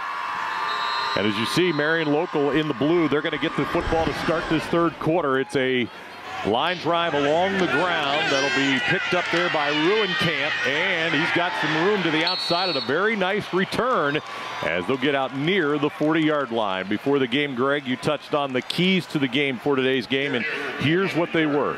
Well, the Hornets had established the run game early, 3.3. That's not what they're used to getting offensively because of that local defense. And then Marion Local turnover free. They've taken one away, and they cashed in with 6 points with a touchdown. So far, again, the Marion Local Flyers have been dominant in the first half. Nathan Bruins will throw on first down. Rethman the catch. Open space, bounces off a tackler. He's got 11, maybe 12 yards on first down. And that's pretty much how they've done it today. A variety of ways. Running the football, throwing it. As Bruins 6 of 10 for 109 yards and a touchdown in the first half of play. Rethman, that's his 3rd catch of the game here, and they'll move the chains on first down. They had 10 first downs to just 6 for Kirtland in that first half, and 4 of those first downs for Kirtland came on their opening drive. Out of the eye, it's Partington. And he'll rumble his way down to around the 41-yard line. That'll be a pickup of 5 on first down for senior running back Alex Partington. Well, they love to spread the wealth. In the first play, Rethman gets a little swing pass. We haven't seen that, a little bubble. We haven't seen that in the first half. That's a nice pickup for a first down, and come right back and give it to Partington. Buning leading the way up there at the fullback position. He's had a great game so far. Second down, and there he is, the fullback who had a touchdown in the first half. And a couple for Jake Buning. So it'll be third down. And this is again an area that Marion Local dominated. 5 of 7, Greg, on third down in the first half. They've just been in a flow. They have dictated the tempo of this game so far. And another situation here, tackle for loss is critical for Kirtland somehow, some way. Again, the inside handoff. Tangerman going to get the first down. They had a hold of his leg to Joey Torak, but not before he got the necessary yardage for the first down. What's that wing counter we saw in the first half? They made him pay in the first half. Same thing, fake to the right. You can see Berkey and Dirksen on the pull or counter trey action. First down. Torak and Zuli each led the way defensively with 6 tackles apiece in that first half. A little counter here. Partington backing his way downfield. That'll be 8 more yards for Alex Partington on first down for the Flyers. I can't say enough about this offensive line. This time it's your left tackle, Frank, and Wilker pulling. Dirksen on the right-hand side with the down block, and you can see the left-hand side, Wilker and Frank pulling up in the hole. Big hole. That's a big human. 6'5", just under 300. Got him to hit you go. Ruin Camp batted away at the last instant by by Sullivan. Boy, was that a big play to reach a hand up there and knock it away. In fact, let me correct that. That is Torak on the defense. Torak, yes, he covered the ground. He got beat. Little pump and go. That's an underthrown ball. That's one time that Bruins has not made the throw, and he had him. Totally had him. But Torak closed the gap. Barely got his hand up. Third and short. Buning, first down and more as he reaches out to the 17-yard line. Gain of 8, and they'll move the chains again. Buning's a beast. I mean, he's 6'1", 225, and he just gives you a different look. And again, a good job on a kick out of down blocks. I mean, there's a big hole, and he is not easy to bring down. Another first down. And they'll toss it this time. Markers are down on the play, and Rethman not a lot of running room this time as they did a good job of stringing out the play. And we'll see what this marker's about. Alex Weaver, one of those in there on the tackle for the Hornets. Sideline warning, Kirtland. Their first of the game. So the play will count. It'll be second down and 10. I just feel this offense is in such a rhythm. I mean, Coach Goodwin, he can literally look down at his play, and he's just everything he's pointing to is working. They're rushing the football well. They're throwing the football well. They're in a rhythm, and it's impressive to watch. With the exception of if you're on the other sideline. Second down and 10.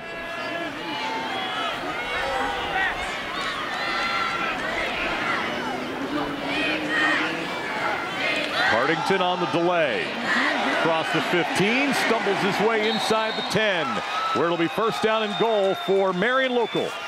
And an impressive opening drive to start this third quarter when you're a Kirtland defense that allows only 179 yards of total offense and you needed to stop. And it's just Marion Local again right after it. And again, it left Wilker and Frank on the pull. Great job on the down blocks on the right-hand side. Look at 74. Dirksen just walling off that backside.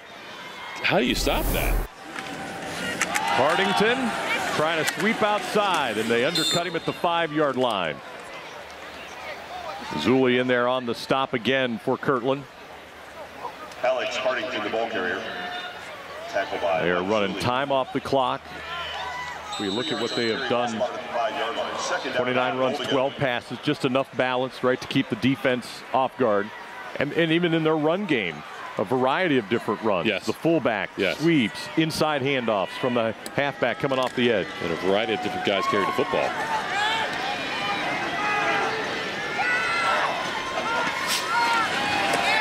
This is Nolan Hamadaz. And another fine defensive play, and that was Mason Sullivan that time, stepping up to make the tackle. Great penetration by Sullivan, anticipating where this ball is going to go. He ran right through the blocks. That's a great play. This defense cannot afford to give up a touchdown here. Absolutely cannot. And they know it. A field goal here would be a minor win for the Hornets. Keep it a 3-score game. Rethman in motion. Bruins to the air. He's got Rethman over there. That's going to be a touchdown. However, not going to be a touchdown. You see all the flags coming in, and that's about as obvious as a pick play as you're going to see. Let me correct you, sir. Well, the official, not going to be in my touchdown. defense, the official put his hands up. Yes, he did. That's signal for touchdown, temporarily. Right? Okay. Temporarily. Maybe they should put him up like 3/4. It is a touchdown, but it's not. Yeah, but how do you put them both up and the flag? You throw the flag. Well, you threw the flag up, and then you just put your other one up with it. Pass interference, offense, number 24, 15-yard penalty, repeat, 3rd down. You're going to watch right here, in, out, and you got to graze them. Don't block them, just graze them. If Nick Tandreman's on the basketball team, that's a great screen right there, right? If you're watching this, every offense practices this. They practice this. You got to graze them. You know, don't make it look like a tackle or a block. Just nudge him a little bit. Just get in his way. Huge play for Kirtland's defense. It erases 6 points and now makes it 3rd and goal from the 20-yard line. Long time scrambling Bruins. Off-balance throw. Touchdown, Tandreman.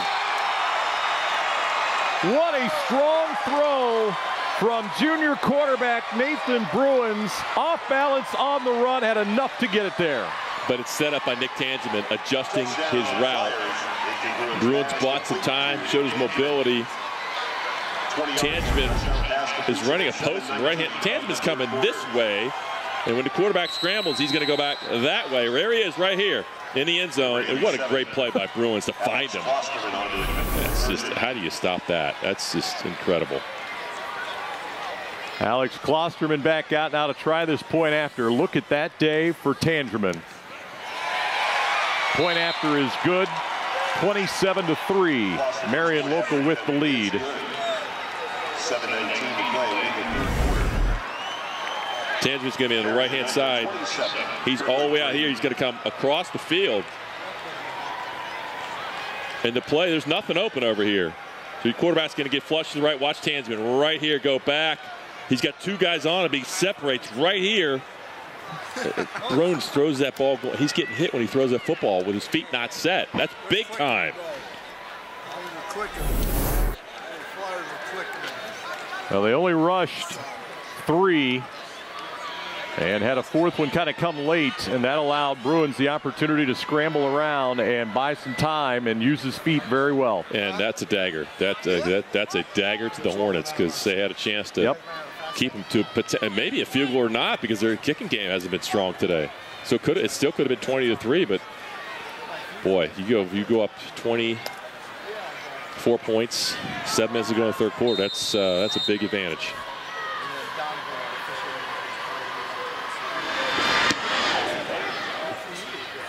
Well, they need something here, and Aquila, after it bounced off his leg, will bring it upfield. And he's only going to get out near the 23-yard line. That's where Kirtland will have it for the first time here in the third quarter, as we hear again from Ashley Collins. Thanks, guys. Marion Local graduating a lot of players last year, so a totally new team for Coach Goodwin, who said they had a lot of growing up to do. Of course, they made some mistakes early on. They really had to learn through that process, and if they got behind in a game or something like that, they learned the entire time throughout the process. So they'll be able to work through those things because of the experience they gained all season long, and it certainly seems to have been working here today, guys. All right, thank you very much, Ashley. First down and 10, and the Hornets now, they got to get it going in a hurry. Torek, good play on first down. Cut back, got to the 30. That'll be a gain of about 7 on first down. even though they can, I guess, stick with what they do, but they got to do it a little bit quicker, right? You got to try and get some more plays snapped off. Well, they're not really built to come back from a 3-touchdown plus deficit. You got to pick up the tempo, and right now it's just stay focused on this drive. Take care of this play, this drive. Let's go down and score. Let's get our first touchdown of the day. Get our fans in the game a little bit. Get some momentum, and you never know what can happen from there. First carry for Torok, as now they'll hand, quarterback Fulco will keep, and he'll have the first down out near the 36-yard line. So Dylan Fulco, third-team All-Ohioan, senior, able to pick him up a quick first down. That is their 7th of the game. Again, they had 4 on their opening drive, and they'll have it out near the 36-yard line. See right there, Greg, what they did early and what they've done since. You know, and this is an offense that they're sending in plays from the sideline with players, and sometimes Fulco goes over to get it from Coach Laverde. So they're not really up tempo. They're not used. They don't have to be throughout the regular season. Fake the toss, and now again pressured, and Fulco is just leveled back at the 26-yard line by Alex Partington. 2nd sack of the season. Well, the Flyers defensively, I mean, they're not going to find any play fakes right now. They're just they're not going to get beat deep. They're keeping everything in front, so it puts Coach Laverde in a tough spot. He really, you know, as much as you like to throw the ball here, he's got to kind of stick to his bread and butter. There's a one-receiver route, nothing there. Pressure from the backside. And Partington gets the sack. That's got to be what's most disappointing for Kirtland. You mentioned one receiver route, meaning you've got 7 or 8 guys blocking, and still Fulco's had no time. And after a loss of 8 on first down, Torok, nothing available here.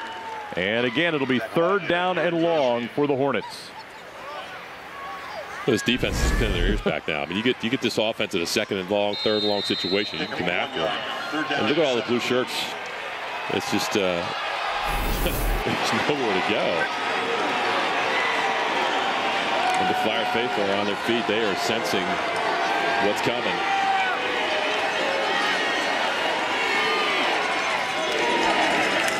Quarterback Fulco. And he'll back his way close to what was the original line of scrimmage. And the punt unit will come onto the field for Kirtland. And you could just see body language. The Hornets are not used to being in this situation, and the offensive line just, you can see it. It's written on them. 4th punt of the afternoon for Lips. He's averaged 29. It's a little bit of a high snap, and gets off his best punt of the day that Rethman, well, I guess went out of bounds a little sooner than I thought. So Marion Local will have the football when we come back. 4:12 to play here in the 3rd quarter. This Marion Local defense, huge game for them here today. Weeknights. Come on, you don't know. Are for the self-proclaimed voice of truth and reason. Hello? What, you've never been on a talk show? At 6, Lesson Company break down the night in sports live, taking your calls and battling the ridiculous. What? I'm just reading you what Bob is writing. More sports and less Levine, Monday through Thursday night at 6 on Spectrum Sports. Exclusively on Spectrum. Happy Honda Days are here. Get the best savings of the year during clearance time. New 2017 Civics for just $169 a month. Civic named an overall best buy by KBB.com for only $169 a month. Or save thousands with 0.9% financing for 60 months. Holiday time is Honda's savings time. New Civics, $169 a month. Or 0.9% for 60 months. During Happy Honda Days this week at your Central Ohio Honda dealers. Happy birthday to you. I miss you, Grandma. I wish you could be at my birthday party.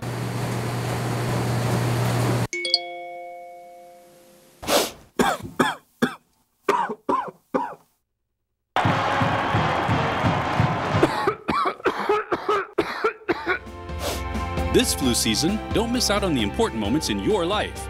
Get your flu shot. Get vaccinated, Ohio. Nights are for Ohio college football.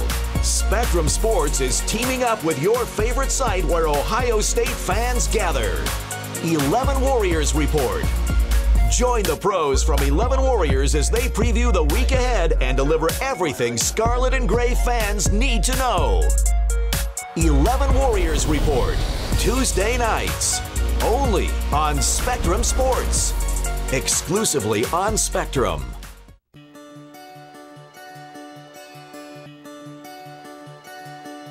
If I play sports for my school, I'll learn how to be part of a team. I will have more friends. I will be active now and when I'm a grown-up. I will learn how to work hard. I'll have better attendance. I'll learn how to overcome adversity. I'll be more likely to go to college.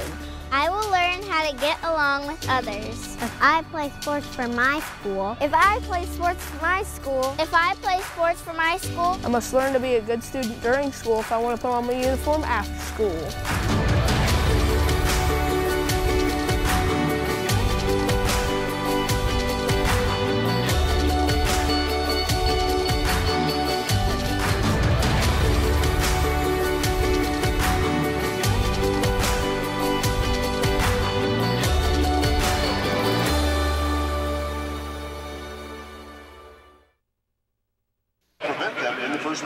Well, the Marion Local Flyers, their head football coach, Tim Goodwin, talking to his troops as they get ready to go out onto the field. They'll have it at the first and 10 at the 41-yard line. They are trying to take home state title number 10, trying to win another one for the Midwest Athletic Conference. Ho-hum, they may come away with 2 more this weekend. No, I wouldn't say may. It's this team, they remember 2015 very well. I'd just be shocked if they're going to give it up like they did 2 years ago, blowing a lead. Partington on first down. Able to break out a 1 tackle. And Zuli and Torak will finally make the tackle downfield around the 47-yard line. That's 7 or 8 yards for Alex Partington. Boy, this senior, you've got the junior running back Habadaz, over 1,100 yards, but we're seeing a little more of the senior today, Partington, here in his final game, get some of the carries. Got to give credit to the senior class. I mean, it's always important. This senior class has done some pretty great things for this program, so why not? Second down. Oh, the ball's on the ground, and Habadaz does the right thing and immediately just falls on it. That has been about the first thing that's gone wrong today for Marion Local, their first miscue, if you will. Well, they had a miscue in the last drive with the penalty, but they covered that up. And again, fortunate here to fall on a fumble, but you're right, they didn't set the rhythm. It's just that play's an aberration. They actually have to work for a first down here. They'll need the 49. Slant, Tangerman, first down. Janis the tackle. That is the play they've run a couple of times today, once for a touchdown. Almost too easy as Tangerman able to get that separation at the line of scrimmage. Well, the pressure's coming up the middle, and the slant lane's just there. I mean, he's coming right here. He's got a nice throwing lane. Linebackers aren't in the way, and a great receiver in Tangerman that's 6'4", 180 and runs great routes. Easy throw. Beaning, fullback, and he'll be stood up right at the line of scrimmage. Maybe a yard on first down. Speak to the importance. You mentioned the throwing lane there, partner, and you've got the quarterback Bruins here. He's 6'6", so already he's got an advantage to be able to see over everybody. But the development of those throwing lanes for him, it makes it just so much easier. And again, it's anticipating what's coming. It's a great play call in that situation. A simple route on a slant. And you got a receiver that just knows where to get to and how to set up his defensive back. It's just they make it look easy. It's not, but they make it look easy. Partington, and again they have him strung out.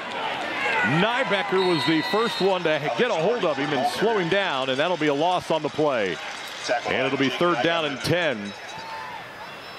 A lot of these familiar names playing both ways for both teams. And Nybecker, who's carried the ball a number of times today, helping make a stop there. A lot of pride on this Kirtland team. Look at there's a hole right here, and he missed it. He flat out missed. He tried to go outside. If he cuts it up in there, he's got a host of blue shirts to follow. Third down. Little pressure. Scrambling. Throws to a wide open Ruencamp. This is going to be a score. 45 yards. There is a marker down again. Touchdown word yet. Might have been past the line of scrimmage on the throw. Motion. No. Oh, you got motion. that? There okay. was motion. I'm saying there's motion The receiver motion went downfield before the snap. Yep. That'll be the second touchdown called back this quarter against Marion Local. I still would like to see it again and see if he was across the line because he was really close. He was, but it didn't matter. Illegal shift. Offense. Number 10. Replay. Third down. Coach Laverty showed about a 36-inch vertical after the receiver. You can see him come in motion. Watch him go upfield. Yep. Right before. Coach Laverty let him know. Oh, yeah, that wasn't even close. He was behind last scrimmage, but again, it was a moot point. Third down. Oh, high snap. Bruins able to handle it. He's got the out. He's got Redmond. First down to the 25-yard line.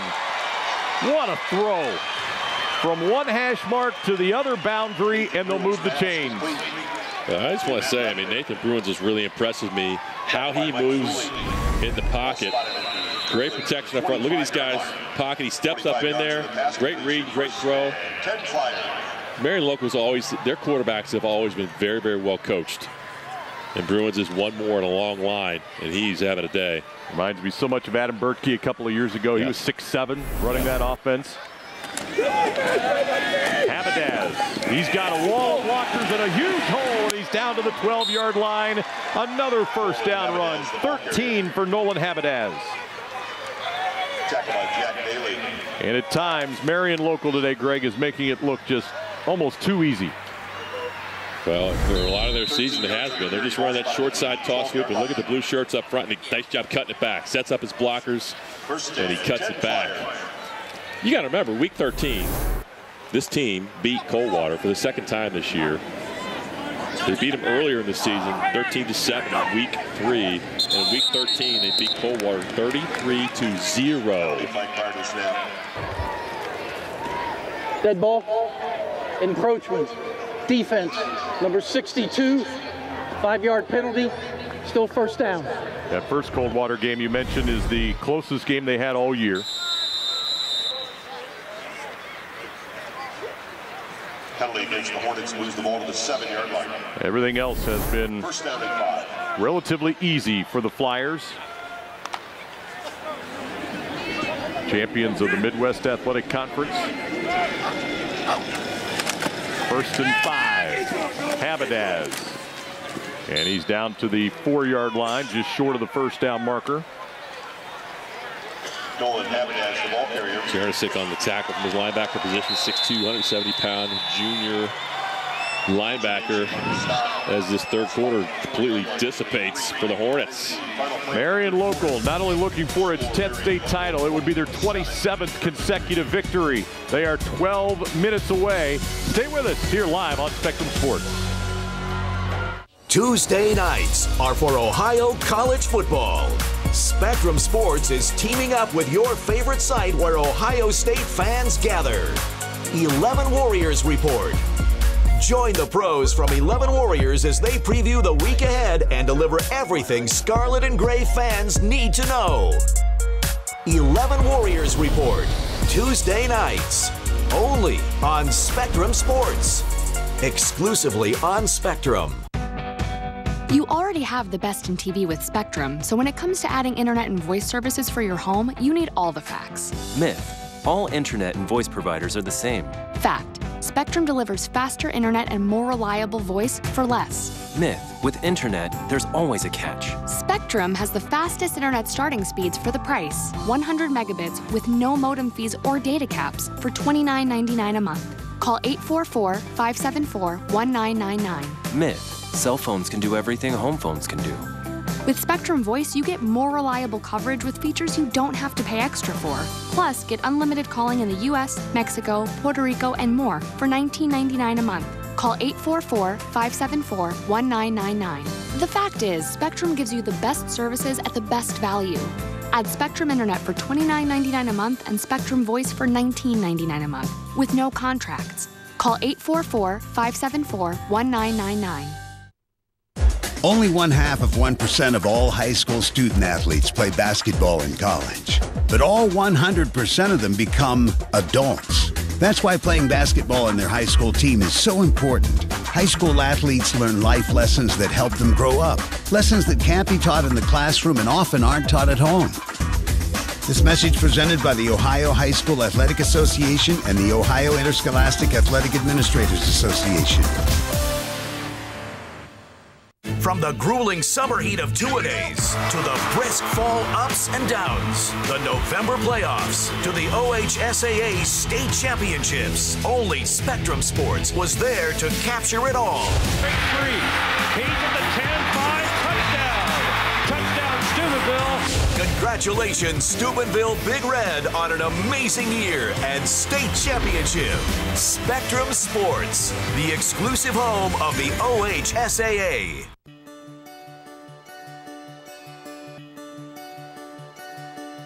If I play sports for my school, I'll learn how to be part of a team. I will have more friends. I will be active now and when I'm a grown-up. I will learn how to work hard. I'll have better attendance. I'll learn how to overcome adversity. I'll be more likely to go to college.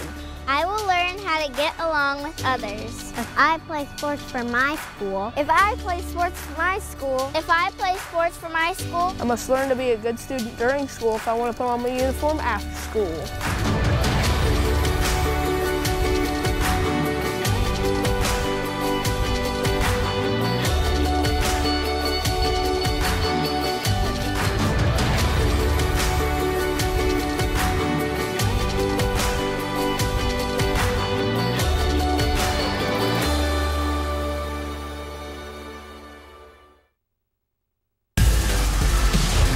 What you live for lives here. You're watching Spectrum Sports. This is what you live for.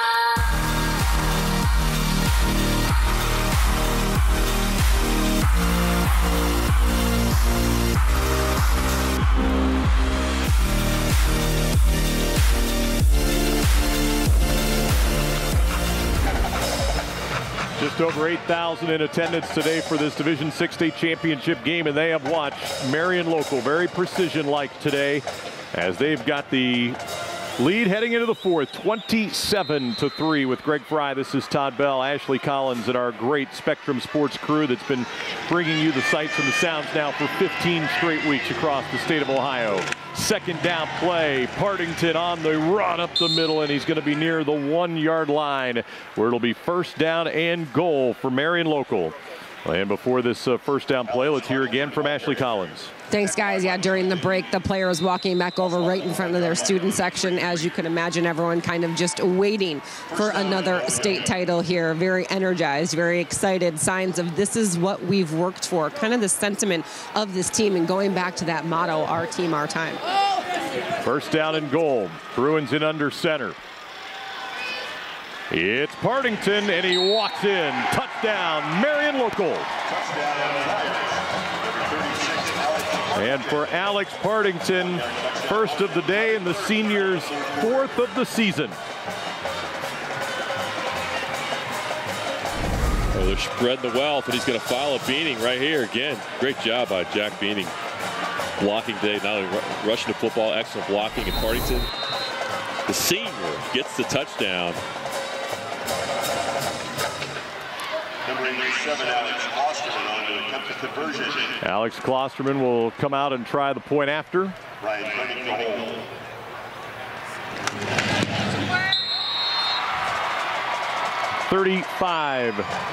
Beg your pardon, 34-3 in favor of Marion Local. Left-hand side, look at the down blocks. Great kick out right there, beating up in the hole. It's pretty easy. They're making it look easy. Gets a very good defense. Just showing their dominance, exerting their dominance in the second half.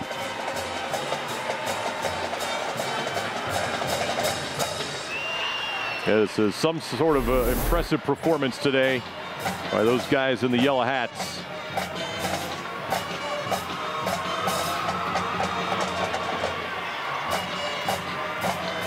It's got a little bit of deja vu, is it not? We've seen this story before. Minster They won a state title yesterday morning. They finished the regular season at 6-4 after going through the MAC meat grinder.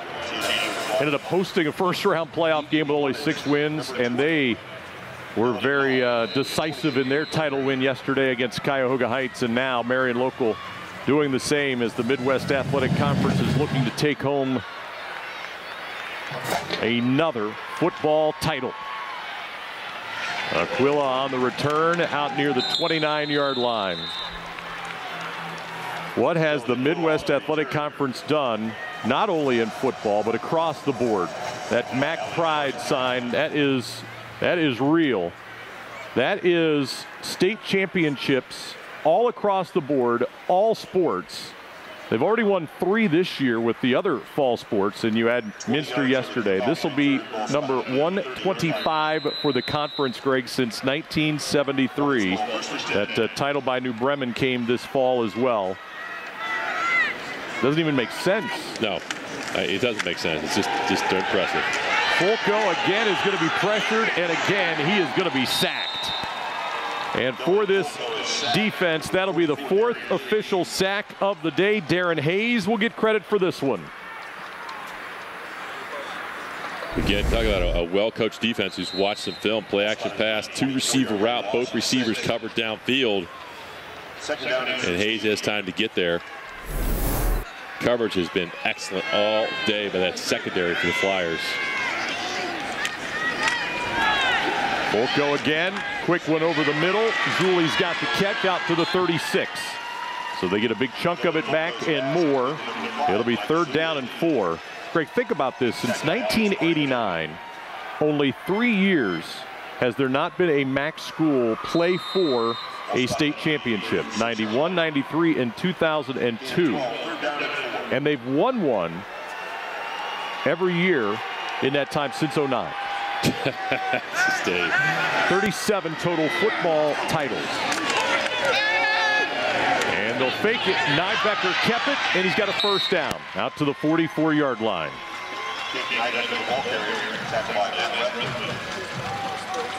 There's your titles by sports across the board.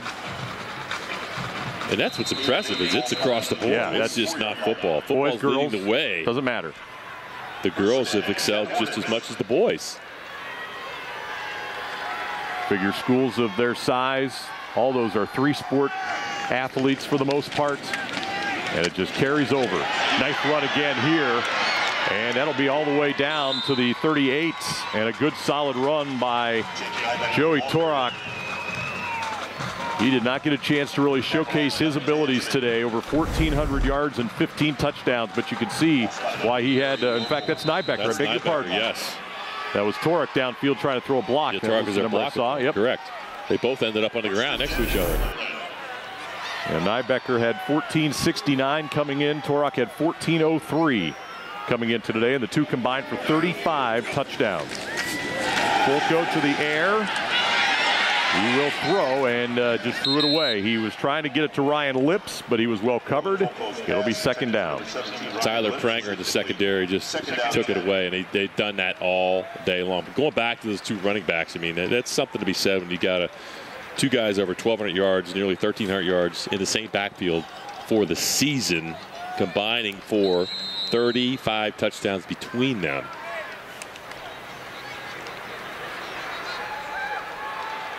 But they got up against a defense today that is probably the hottest defense in the state.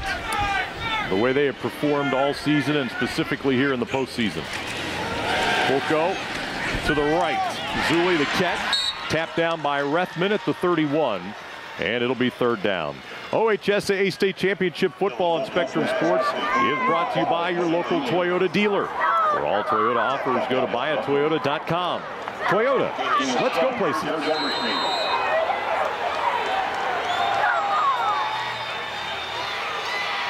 3rd down. Nybecker, 1st down. Still going towards the 20. It took 3 Flyers to bring him down. And a hard run for Jake Nybecker. He's a junior. Now both these backs, partner, they're juniors. They're coming back. Cincinnati Moeller. I don't think anybody in Northeast Ohio in Division 6 wants to hear that. Well, I wasn't letting the cat out of the bag. I know. I love how he keeps his feet churning and churning for extra yards. Hold on to the football. Quick win to the outside. Lips will make the catch, and he'll be muscled out of bounds. Second down as Tyler Prenger will make the tackle for the Flyers. Tackled by Tyler Prenger. This is the best drive we've seen of the day out of this Hornet offense since the opening drive. But this one's been more about the pass. They've done a nice job spreading it out, throwing the football. Now a little bit of confusion in terms of the personnel, so Tiger Laverty's going to have to call a timeout. And they're just a little bit out of their element here. Timeout, Kirtland. That's their first of the second half. And so that's why they had to call the timeout. So we'll pause with them here. 6:25 to play in our fourth quarter. Marion Local with a comfortable lead.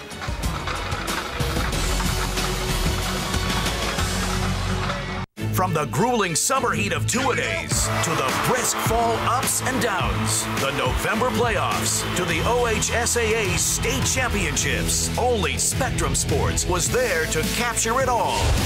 And they can finally say flawless and state champions.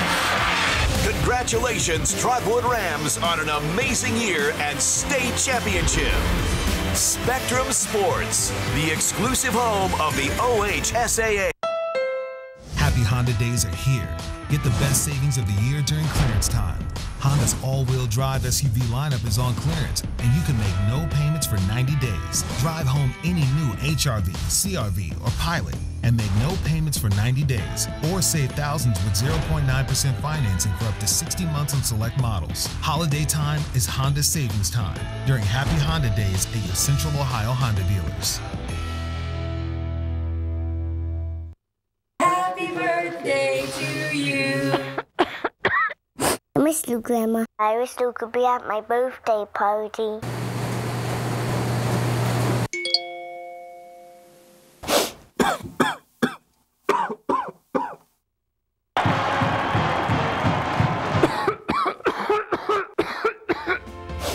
This flu season, don't miss out on the important moments in your life.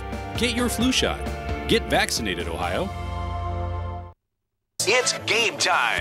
Join Greg Miller, Steve Hellwagon, and Josh Harris as they break down the week's best in Ohio college football. Your teams, your schools. Look at that acrobatic move. What you live for lives here. Game Time Ohio, Tuesdays at 8. Only on Spectrum Sports. Exclusively on Spectrum. Weeknights. Come on, you don't know. Are for the self-proclaimed voice of truth and reason. Hello? What, you've never been on a talk show? At 6, Lesson Company break down the night in sports live. Taking your calls and battling the ridiculous. What? I'm just reading you what Bob is writing. More sports and less Levine. Monday through Thursday night at 6 on Spectrum Sports. Exclusively on Spectrum.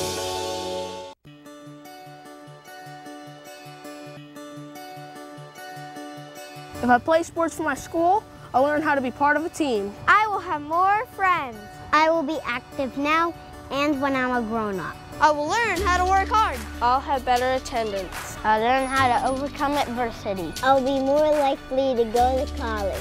I will learn how to get along with others. If I play sports for my school. If I play sports for my school. If I play sports for my school. I must learn to be a good student during school if I want to put on my uniform after school.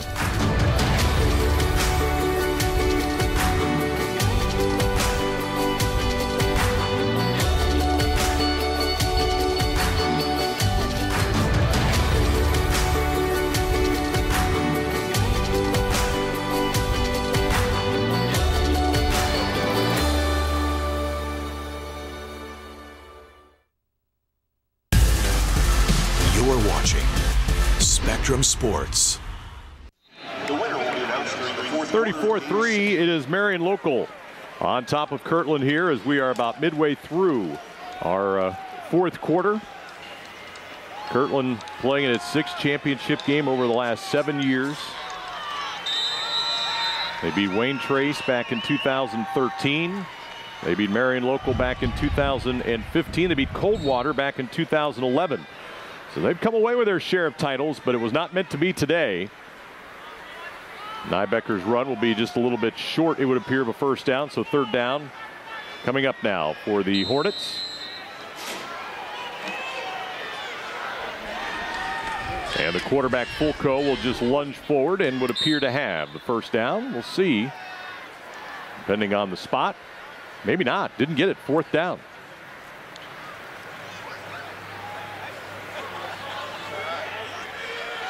So a 4th down play now for Kirtland. Marion Local fans getting behind this defense. They're trying to get one more stop here today. Well, they're more vocal right now than the Kirtland fans. I think Kirtland just they'd like to get a first down, to score a touchdown, to have something to cheer about.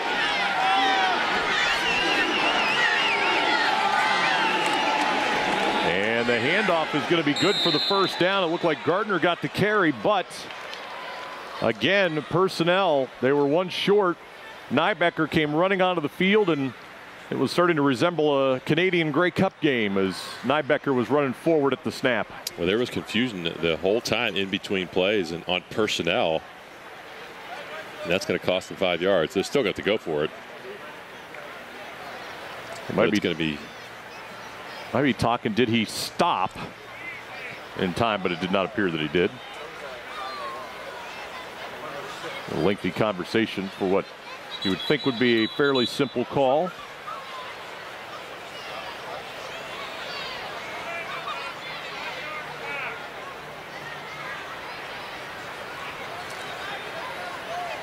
So they sort it out. I think they're also going to put a little bit of time back on the clock. Even though we're in the running clock situation, they paused it here during the discussion. Illegal shift, illegal motion. Kirtland, 5-yard penalty, replay 4th down. Please reset the game clock to 5:06. So now it'll be 4th down and 6.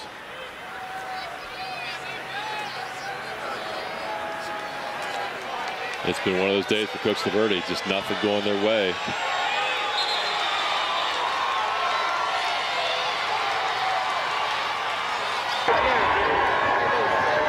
.506 on the game clock. Thank you.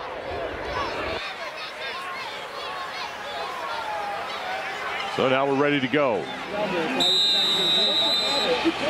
Dylan Fulco.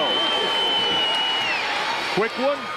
Caught. First down. Joey Torek. Man, great hands making the catch at the 9-yard line. I thought that was going to get batted down by the defender, but a strong throw. Good catch.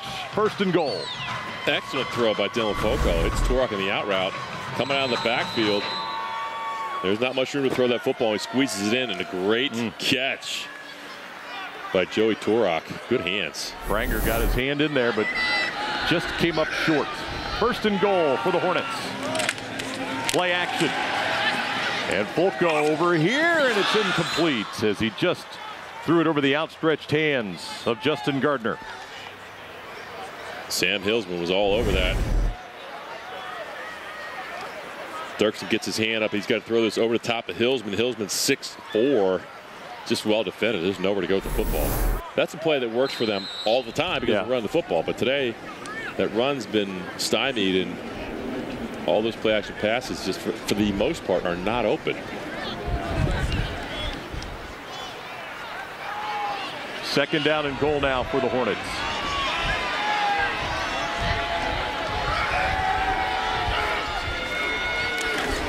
Nybecker, and he's going to be run straight down into the ground. It'll be 3rd down as Tyler Mesher stepped forward and hit him hard, and Nybecker a little shaken up on the play. Well, I have to say, how good is this defense? Yep. I mean, the teams that have played this team all year long know, but we're seeing it firsthand. If you've not seen Marion Local this year, this is a defense. 7th tackle credited to Mesher today. Tangerman's their leading tackler with 8. third down and goal. Quarterback Folco is going nowhere. Partington got right on the bottom of that, got a hold of his legs, and it'll be fourth down and goal. Now you're right, the penetration by Alex Partington, just there was nowhere to go with this. He just took out everybody. Darren Hayes in there as well. All the 5'10", 180 at his nose guard position. 5'10", 180.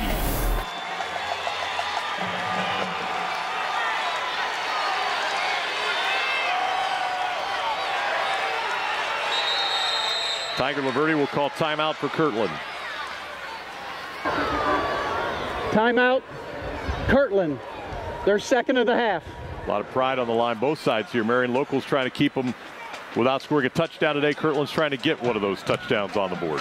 Coach Laverty absolutely wants this touchdown. He wants to get his guys lined up correctly. They're not laying down. He knows they're not going to win the game, but he wants 7 here. Well, later this afternoon, it'll be game 6 of the weekend. Steubenville, they're looking to complete what they came so close to doing a season ago. And a Division IV state title as they'll take on Clinton Massey. And they'll be going head-to-head, the Falcons and Big Red. Live coverage will start at 2:30. You know, those teams that get to the finals and lose, we've talked about those. They've been there 2 years in a row and lost to Bishop Hartley. So they're coming back with a vengeance. Let's see if I've got this right. So it's like getting to the 86 Masters final grouping, and you're Sandy Lyle, and you come up short to Jack Nicklaus, but then you come back in 87 and win the green jacket. That is exactly my point. You read my mind. Got it. You know I love that reference. people in the hallway. 87 Masters. People in the hallway are dropping that reference from a couple of weeks ago. Bob Goldring caught it when I dropped it. Stop Bob Goldring knew it. Put your sandwich away. Fourth down and goal. A lob over here for Torres. He caught it. What a great throw and catch, Joey Torres.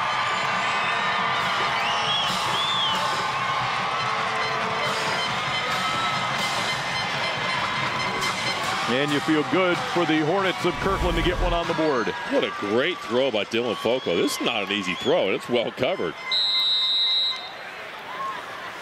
Tangeman was right there. He drops it in right over the top. Torok hangs on.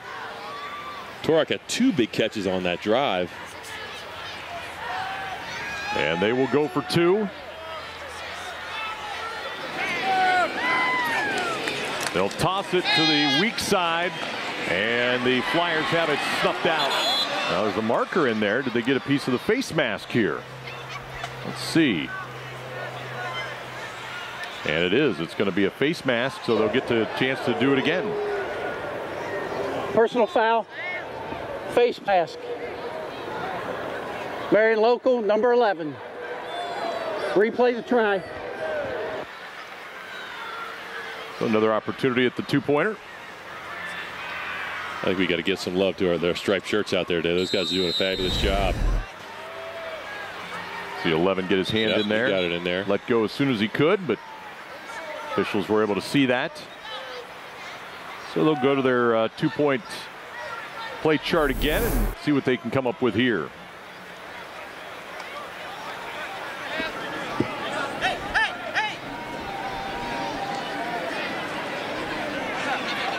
And you see the Hornets have elected to have the ball on the near side hash mark, which you can choose to do for a 2-pointer try.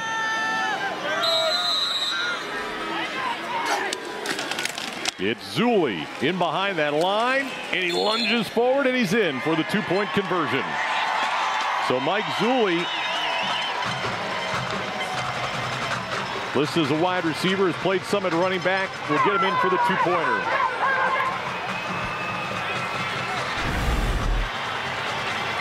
Right here, just going to the corner, one-on-one situation. Got to lob it over the top. Great throw. And that's pretty good coverage. You got Tangeman out there, by the way. That's an excellent throw, dropping it in there for Torok. That's a timing throw. Well done. Going to follow Demers, the lead block right there, 62. Just gets enough to get him into the end zone. Good push up front, and that's that drive exemplifies the Kirtland Hornet program, because they're not going to win the football game, but scoring right there was very important. And we check in again with Ashley Collins. Yeah, to go along with that and the fight that Kirtland still has in them, even though they aren't going to win the game, as you said. And Coach Laverty continues to reference what a close-knit group this whole team is. Grades kindergarten through 12th, they're all in the same building. These guys have been friends for as long as they can remember. He added that starting with their youth football program all the way up to now, they all run the same plays. So they became friends, they're teammates, and, you know, he just continues to say what a great group of guys he has. And that continuity, as we see an onside kick try here fielded easily by Marion Local. It's the continuity of everything that Ashley just described is why these teams so often over and over and over again are able to get back to this setting of state championship. It's simple, but it's true, and it's the continuity and the stability of the programs, of the leadership, the coaches, the assistant coaches, and the families. You know, it's it's impressive, and it's not easy to do. And yet, year in and year out, you got two 14-0 teams right here that have been here before. That's every year I seem to be amazed at how they do it. And here we are again. They're both here. Beaning will get the carry and a touchdown earlier and no gain. I mean, it's almost, you can understand it at the big school level because of the sheer number of players, right, that roll through the program, the players, the student athletes in the school that are available. At these small school levels, even though you look at a Marion Local and they've got over half of the boys in the school are on the football team, yet year in and year out they're able to find players and develop players to get to this level. But it's a cumulative effort of extra games in the playoffs. When you add that up, 4 to 5 extra games and practices per year for seniors, that's an extra. Four times 5 is 16, potentially 16 to 20 games in weeks of practice. Right. That's like having redshirt seniors. I mean, that's what it is. That's an advantage. That's a significant advantage. Both these programs have that. And here comes the starting offense off the field to a huge ovation for the Flyer faithful. An impressive performance by that group today, piling up 320 yards of total offense.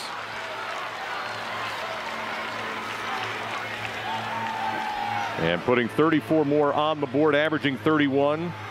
Their season average for total offense, 339, so they're very close to that total as well. And that's going to be a first down run on 3rd down and short. It is a Dylan Heitkamp on the run. You got a new quarterback in there, Kyle Mullenkamp, sophomore, 6 foot 165.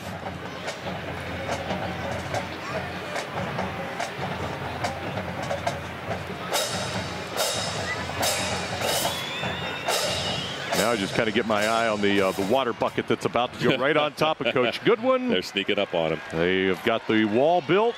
Dirkson's leading the way. Yeah, he's a wall. Back to and there it goes.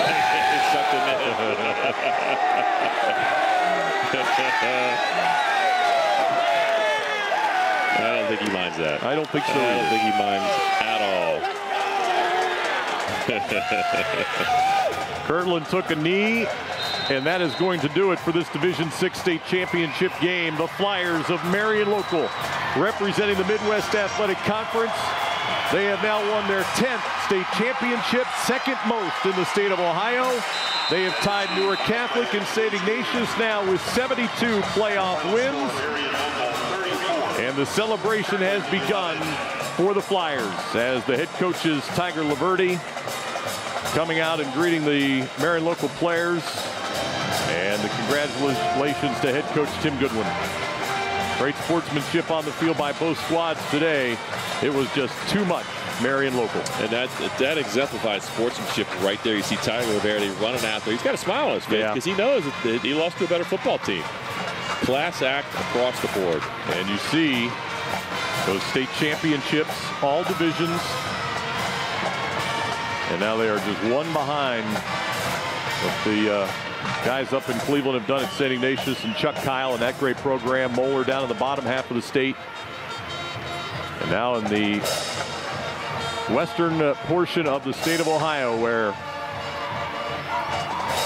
They just keep churning out state title after state title in that conference, and they've got another one. And it was dominant.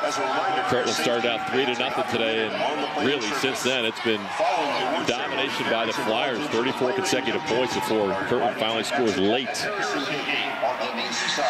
Very impressive effort by the Flyers. Still have the trophy presentations to come. And some on-field festivities that'll start with Ashley Collins and the head coach of the Flyers. Thanks, guys. Coach, congrats. First off, you came out in the second half. You did not let up. What did you see out of this group today? Yeah, they just had that resolve, you know, that they weren't going to let that happen. And, that, you know, they just played extremely well. And, you know, we're proud of them. They really wanted that one. Were you more impressed with the offense or the defense in this one? I think, and the special teams had some nice returns too. So I think it was just, you know, a total team effort, which is what you want in Week 15.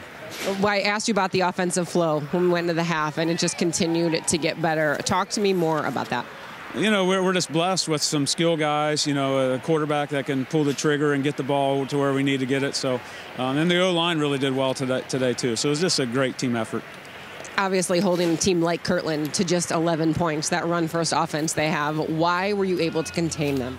Well, for one, we've seen it before, and we found that the second time we play a team, we're a little better at it, so that definitely helped in this situation.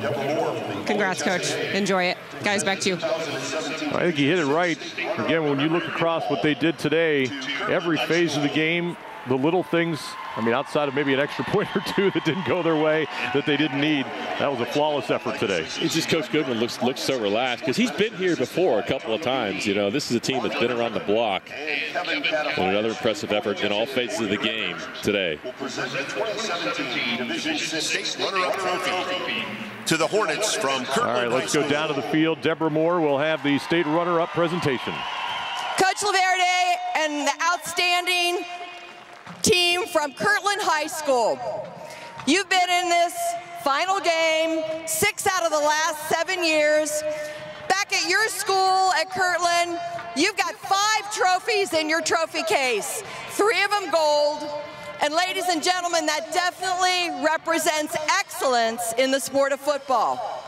But I want to say a couple words to the young men who have participated here today. 2 things we know for sure. Number 1, these fine folks who came all the way from Lake County to see you play are really proud of you and everything you've accomplished. And number 2, I guarantee you there are a lot of young boys in the stands today, watching at home, that want to be you because you are role models for them. You represent what can be accomplished with hard work and discipline, and that is so outstanding, and you should be really proud of the way that you've represented your community, Kirtland High School, but especially yourselves throughout this entire season. So Coach, to you and your staff and to these fine athletes, it's a great honor for us, Mr. Deem, Mrs. Rickelman, to present to the Kirtland High School Hornets this trophy, 2017 Division VI runner-up. Congratulations. Once again.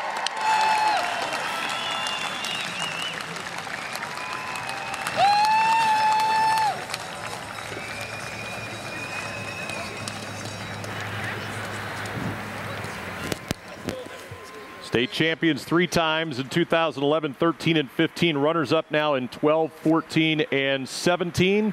And we check in again with Ashley Collins. It's such an impressive game for you. When you look at this game and the emotion that went into it and everything was working offensively for you guys, what was your feeling? It's a great feeling just to win this out with my teammates. All the plays that we made today were because of them, so it all won. And you look at the defensive side, a good team like Kirtland, you were able to hold them, you know. And now, ladies and gentlemen, Deborah Moore, Ohio High School Athletic Association Director. I mean, how good were they today? Oh, good. They played amazing today. We prepared for it all week. Everyone was serious about it. It was a great week of practice, and it was great that we have out here and do it, you know. Congrats. Enjoy the win. And now the state championship presentation to the Marion Local Flyers. Local High School.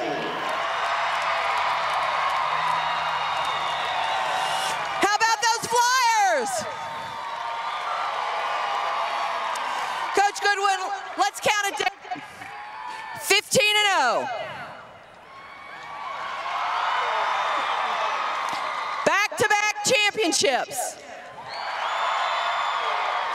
7 times in a row in this championship game, and you've won 6. And this trophy here that we're about to present to you, this is your 10th championship at Marion Local High School. And that, gentlemen, places Marion Local High School all alone as the 2nd most winning program in Ohio football history.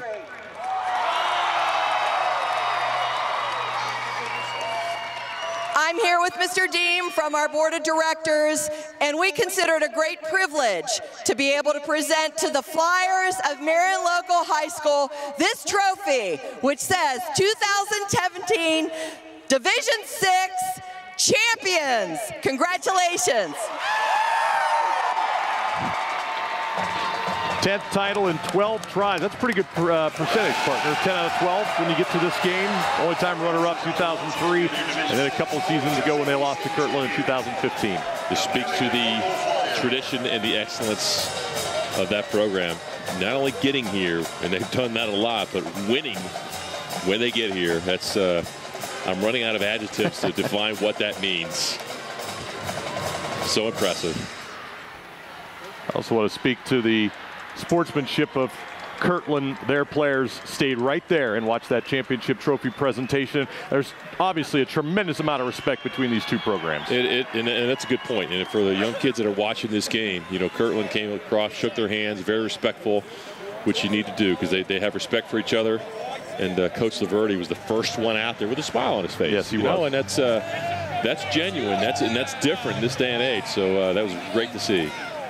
You know how else I know you're really good is when it doesn't take you very long to line up for the championship trophy picture because you've done it so many times. You already know how to line up. They just ran right up. They're all set. They're ready to go. This a few times. That was also very precision-like, the way that they got that arranged. And you see right there the trophy, and amongst the cheerleaders, the players, and a state champ sign held up directly behind. An impressive performance for the #1 team in the state, Marion Local, as they roll through their schedule and they come away with yet another one. Greg, another great season. Always good to work with you, partner, and watching this great team here. Been a lot of fun. 15 weeks goes pretty quick, and it's been a fun ride all the way. All right, Marion Local state champs today over Kirtland. Coming up this afternoon, Division 4 state championship game where Steubenville Big Red will take on the Clinton Massey Falcons. Stay with us. The championship postgame show from Tom Benson Pro Football Hall of Fame Stadium is coming up next. For Greg Fry, Ashley Collins, and our great Spectrum Sports crew, this is Todd Bell saying so long from the birthplace of football, Canton, Ohio, where the Marion Local Flyers are champions. Monday night is the night for Ohio Sports Talk, and it's all on Spectrum Sports.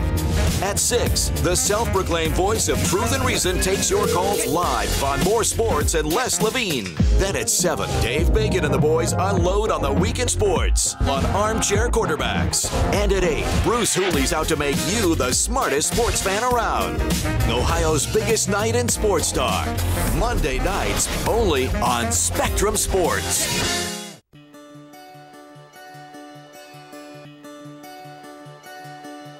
If I play sports for my school, I'll learn how to be part of a team. I will have more friends. I will be active now and when I'm a grown-up. I will learn how to work hard. I'll have better attendance. I'll learn how to overcome adversity. I'll be more likely to go to college. I will learn how to get along with others. If I play sports for my school. If I play sports for my school. If I play sports for my school. I must learn to be a good student during school if I want to put on my uniform after school.